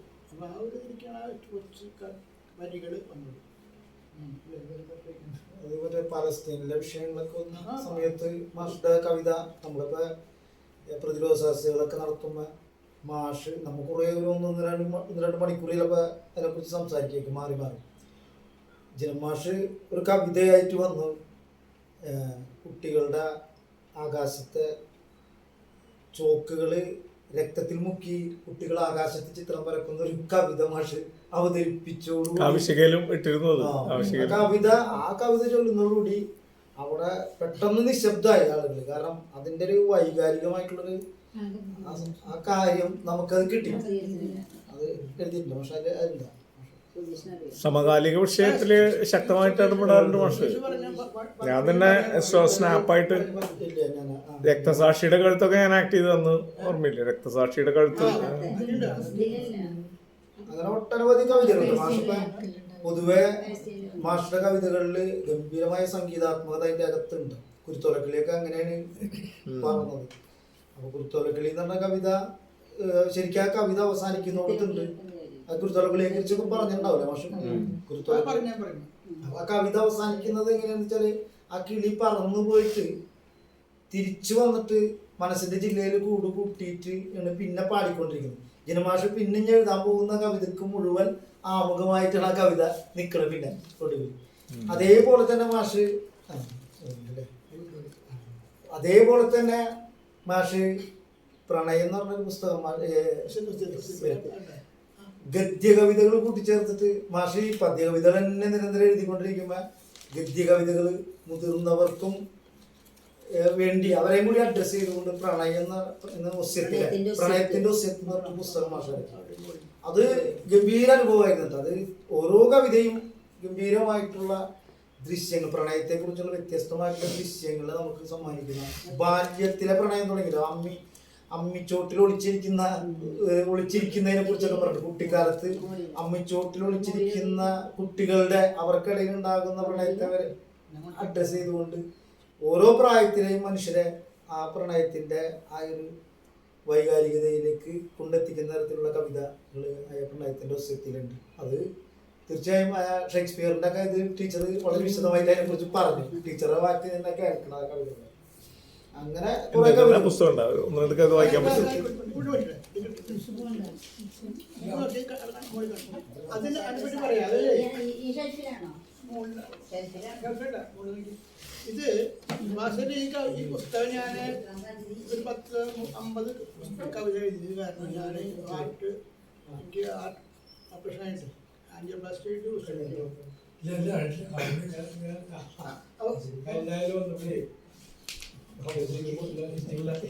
ഞാൻ ഓർമ്മ പ്രണയം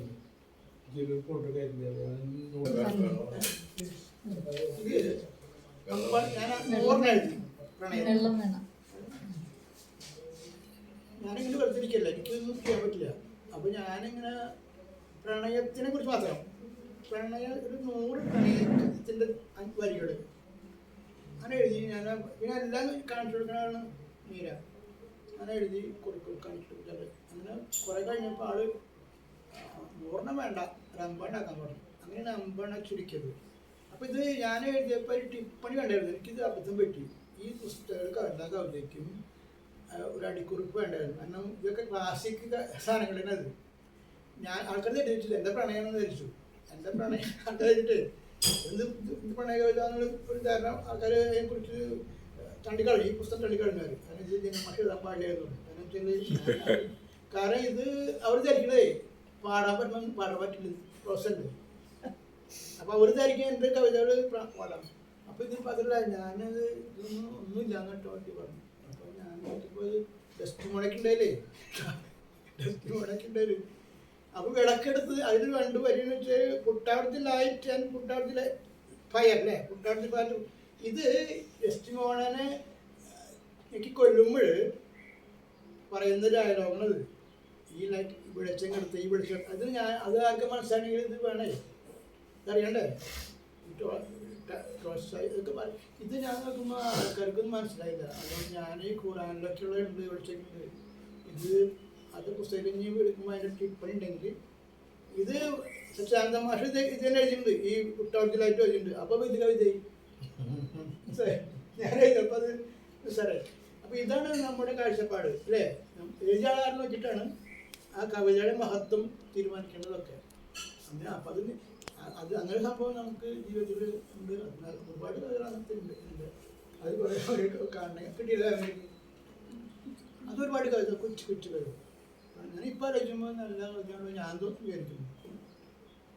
മാത്രമല്ല ഒരുപാട് അല്ലേ.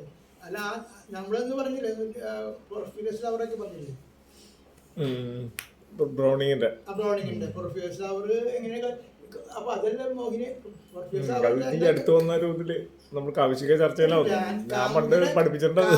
കാമുകിനെ കണ്ടപ്പോ സൗന്ദര്യം ഇത്ര സൗന്ദര്യം കണ്ടിട്ടില്ല. നാളേക്ക് സൗന്ദര്യം ഉണ്ടായില്ലെങ്കിലോ വെച്ചിട്ട് അതാണ് അതിന്റെ വേറൊരു കൺസെപ്റ്റ്. അത് പ്രായമായി കഴിഞ്ഞാൽ നിങ്ങളുടെ മുടിയൊക്കെ നരച്ച് കവിളൊക്കെ ഇതായി പോകും. അപ്പൊ ഇപ്പൊ ഈ സൗന്ദര്യം ഇവിടെ അവസാനിക്കട്ടെ എഴുതിട്ട് കാമുകൻ മുടി വെച്ചിട്ട് റോബർട്ട് ബ്രൗണിങ്ങിന്റെ ഒരു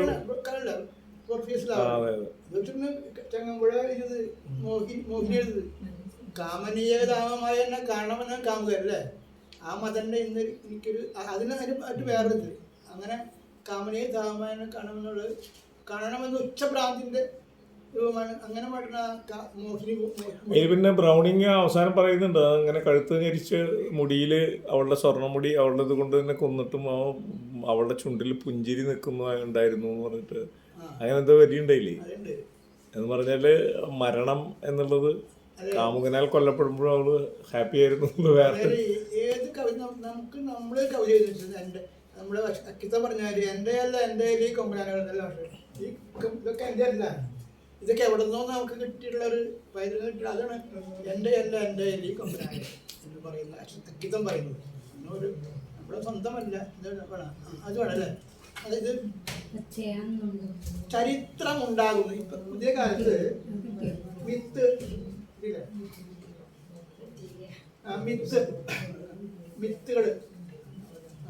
മിത്തുകൾ ഉണ്ടാകുന്നത് ചരിത്രം ഉണ്ടാകുന്നത്. ഇന്നലെ ഞാനൊരു പച്ചയാം നുണങ്ങട്ടു, പലതും മറയ്ക്കുവാൻ പന്തലിട്ടു. നുണമുളച്ചൊരു വലിയ മരമായി തണലായി നുണമരച്ചില്ലകൾ തളിരിട്ടു കൂവിട്ടു. പൂവിന്റെ മണം പരന്നവിടെയും ഇവിടെയും പൂങ്കാറ്റ് കൊണ്ടു പറത്തിവിട്ടു. നുണയങ്ങനെ നാടാകെ പടപടന്നൊടുവിലത് പരിമളം പൂശി കടന്നുപോയി. നുണയങ്ങനെ ഒരു നാവിൽ ഇരുനാവിൽ നുര പൊട്ടി ഉരുൾ പൊട്ടി ഉടൽ പൊട്ടി കുതിച്ചു പാഞ്ഞു. നുണയങ്ങനെ പാഞ്ഞപ്പോൾ കല്ലാകെ അടർന്നടർന്നു. കല്ലില്ല കരടില്ല കടു സത്യമായി. നുണയങ്ങനെ ചില നല്ല തൊങ്ങലുകൾ ചേർത്തു വെച്ച് തോന്നിയ പോൽ തുന്നി വെച്ച പുസ്തകമായി. പുസ്തകം നടന്നങ്ങനെ മുക്കിലും മൂലയിലും വഴിനീളെ വർത്തമാനമായി. കല്ലുവെച്ച നുണയങ്ങനെ കവലപ്രസംഗമായി. ചില്ലുകൂട്ടിൽ ചിരിക്കുന്ന ചരിത്രമായി. കല്ലുവെച്ച നുണയങ്ങനെ കവലപ്രസംഗമായി. ചില്ലുകൂട്ടിൽ ചിരിക്കുന്ന ചരിത്രമായി. അങ്ങനെയാണ് ഈ നുണകള് ചരിത്രമായി മാറുന്നത്. കണ്ണമാഷ പാടി കണ്ണമാഷ അതിന്റെ QR കോഡിലുണ്ട്. കണ്ണമാഷ കഴിഞ്ഞിട്ട് പോയി. അപ്പൊ ഞാനിത് അതാണ് അങ്ങനെ ഒരുപാട് ഇങ്ങനെയൊക്കെ കാണുമ്പോഴാണ് നമുക്കിത് നല്ല ചിത്രകാരൊക്കെ ചാറ്റ് വന്ന ഗിഫ്റ്റൊക്കെ ഉണ്ടാകും. കാരണം രാവണി മാഷ നുണസദ്യ ഉണ്ട്. നുണസദ്യ ആ പക്ഷേ ഇപ്പൊ കുട്ടികളോടൊക്കെ വിഭാഗീയതയെ കുറിച്ച്, വേർതിരിവുകളെ കുറിച്ച്, അതിർത്തികളെ കുറിച്ചൊക്കെ പറയുമ്പോൾ നമുക്ക് വലിയ ഭാഷയിൽ സംസാരിക്കേണ്ടി വരും. അപ്പോൾ ജിനമാഷൊക്കെ ആയിട്ട് നമ്മൾ ക്യാമ്പുകളിൽ പോകുമ്പോൾ മാഷൊരു കവിതയുടെ ഒരു ഇതിടും, വേലിക്കപ്പുറത്തെ പൂവ് എന്ന് പറയും. വേലിക്കപ്പുറത്തുള്ള പൂവ് എന്താണ് ആലോചിക്കുന്നത് എന്നുള്ളത്. അപ്പോൾ കുട്ടിയുടെ വർത്തമാനവും പൂവ് അതിന് മറുപടി കൊടുക്കുന്നതാണ്. അതിൻ്റെ പൂവിൻ്റെ ഏറ്റവും ഒടുവിലത്തെ മറുപടിയോടുകൂടി ഇതിന് അതിർത്തികളെ കുറിച്ചുള്ള സങ്കല്പത്തെ അപ്പാടെ തള്ളിക്കളയാനായിട്ട് കുട്ടികളെ കൊണ്ട് പ്രാപ്തിയുള്ളവരാക്കും. അത് ആ ഒരു കവിത മാഷ് വേലിക്കപ്പുറത്തെ പൂവ്, വേലിപ്പൂവ് ഇത് ഇലപ്പച്ച വായിക്കുമ്പോൾ അതിലുണ്ട് ഇലപ്പച്ച. സുധീഷൊക്കെ ചെയ്യണമെന്ന് അറിയോ? മാഷയുടെ ഈ കവിതകൾ കോർത്തിണക്കിയിട്ട് ചിൽഡ്രൻസ് തിയേറ്ററിന്റെ ഗ്രൂപ്പ് വർക്ക് ഉപയോഗിച്ചിട്ട് വിഷ്വലൈസേഷൻ ചെയ്യാവുന്ന ഒരു സാധ്യത കണ്ടെത്തണം സുധീഷ്. ഭയങ്കര കുട്ടികളുടെ തിയേറ്ററിൽ ചെയ്യണമായിരുന്നേ.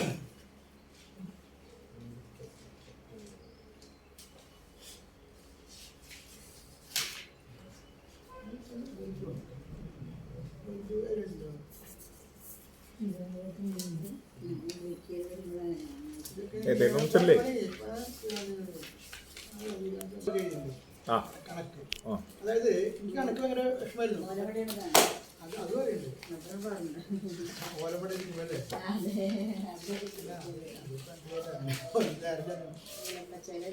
സുധീഷ് ഒരു കവിതയല്ലേ? അവന് പാട്ടും. കണക്ക് നീ കണക്കിലാവില്ലെന്ന് അച്ഛൻ പറഞ്ഞപ്പോഴാണ് ഞാൻ കണക്ക് പഠിക്കാൻ തുടങ്ങിയത്. തലയിൽ കളിമണ്ണാണെന്ന് ശങ്കരകുട്ടി മാഷ് തീർപ്പാക്കിയപ്പോഴാണ് ഞാൻ ശില്പം ഉണ്ടാക്കാൻ പഠിച്ചത്. ഹൃദയരേഖയിൽ ചുവര പിടിഞ്ഞപ്പോൾ എണ്ണിയ നക്ഷത്രങ്ങളിൽ നിന്നാണ് ഞാൻ കവിത കവിത. മനക്കണക്കിൽ കിട്ടിയ പൂജ്യം വളരിലൂടെ ചാടിയാണ് ഞാൻ സർക്കസ് അഭ്യസിച്ചത്. ഒടുവിൽ ട്രപ്പീസിന്റെ ആകാശവേഗത്തിൽ നിന്ന് ഞാൻ തെറിച്ചു വീണത് പൈത്തഗോറസിന്റെ മട്ടത്തെ ക്ലാസ്സായിരുന്നു. ഞാൻ കണക്കിലായെന്ന് എന്ന് അച്ഛനോട് പറയാൻ ഒഴിയപ്പോഴേക്കും ഭൂമിയുടെ ഗുരുത്വാകർഷ വലയം ഉപയോഗിച്ച് അച്ഛൻ സ്വന്തമായി കഴിഞ്ഞു. അതുകൊണ്ടാവാം വ്യക്തിത്വം നഷ്ടപ്പെട്ട എനിക്ക് കൽത്തൊട്ടിയിലെ നിന്ന് ആർക്കമിഡിസിന്റെ വ്യാപ്തിയോളം പുറത്തു വന്ന വെള്ളത്തിന്റെ അളവിലും അധികാരത്തൊപ്പിയിലെ കലർപ്പിലും കുടുങ്ങിയ കണക്ക് രഹസ്യം ഇതുവരെയും മനസ്സിലായിരുന്നു. ഇപ്പൊ സ്വർണ്ണത്തിന്റെ കലർപ്പില് അപ്പൊ അന്നേ കലർപ്പിലോട്ട് ചോദിക്കുന്നു.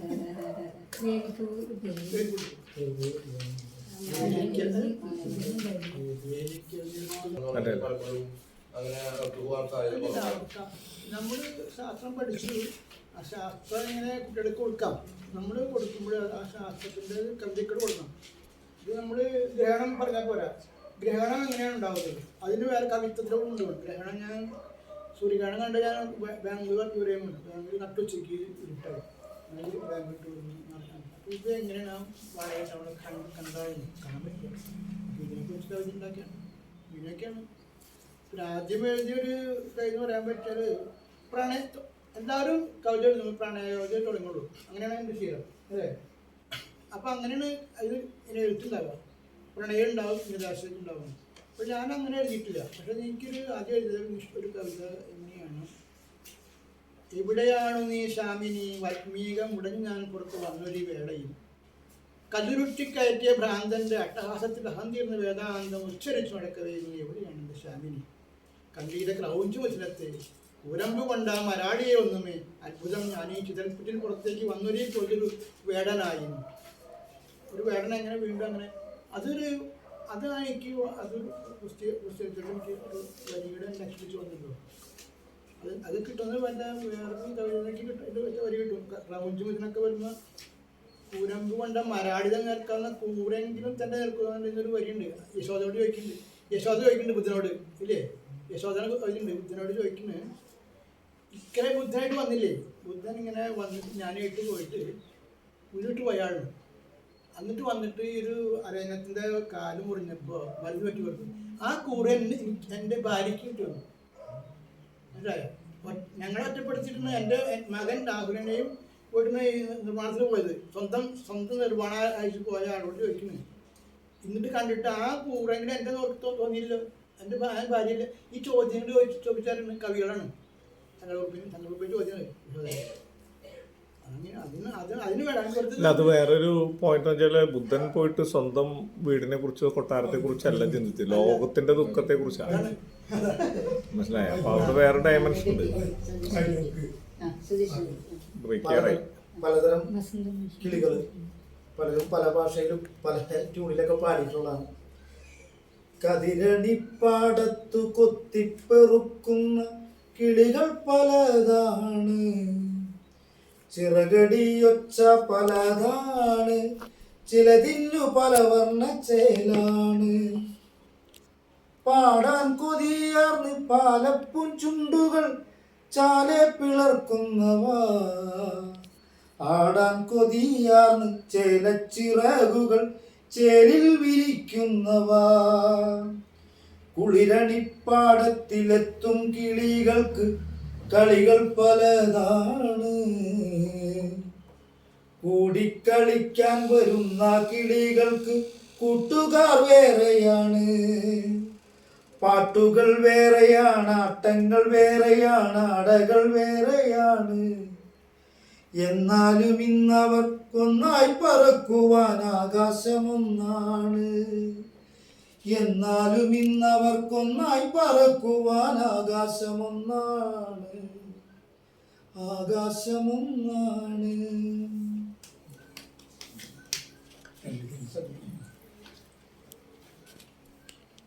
സുഹൃത്തുക്കളെ, നമ്മുടെ സമാജത്തിൽ നീങ്ങാണ്. അവനോട് നമ്മള് വലിയൊരു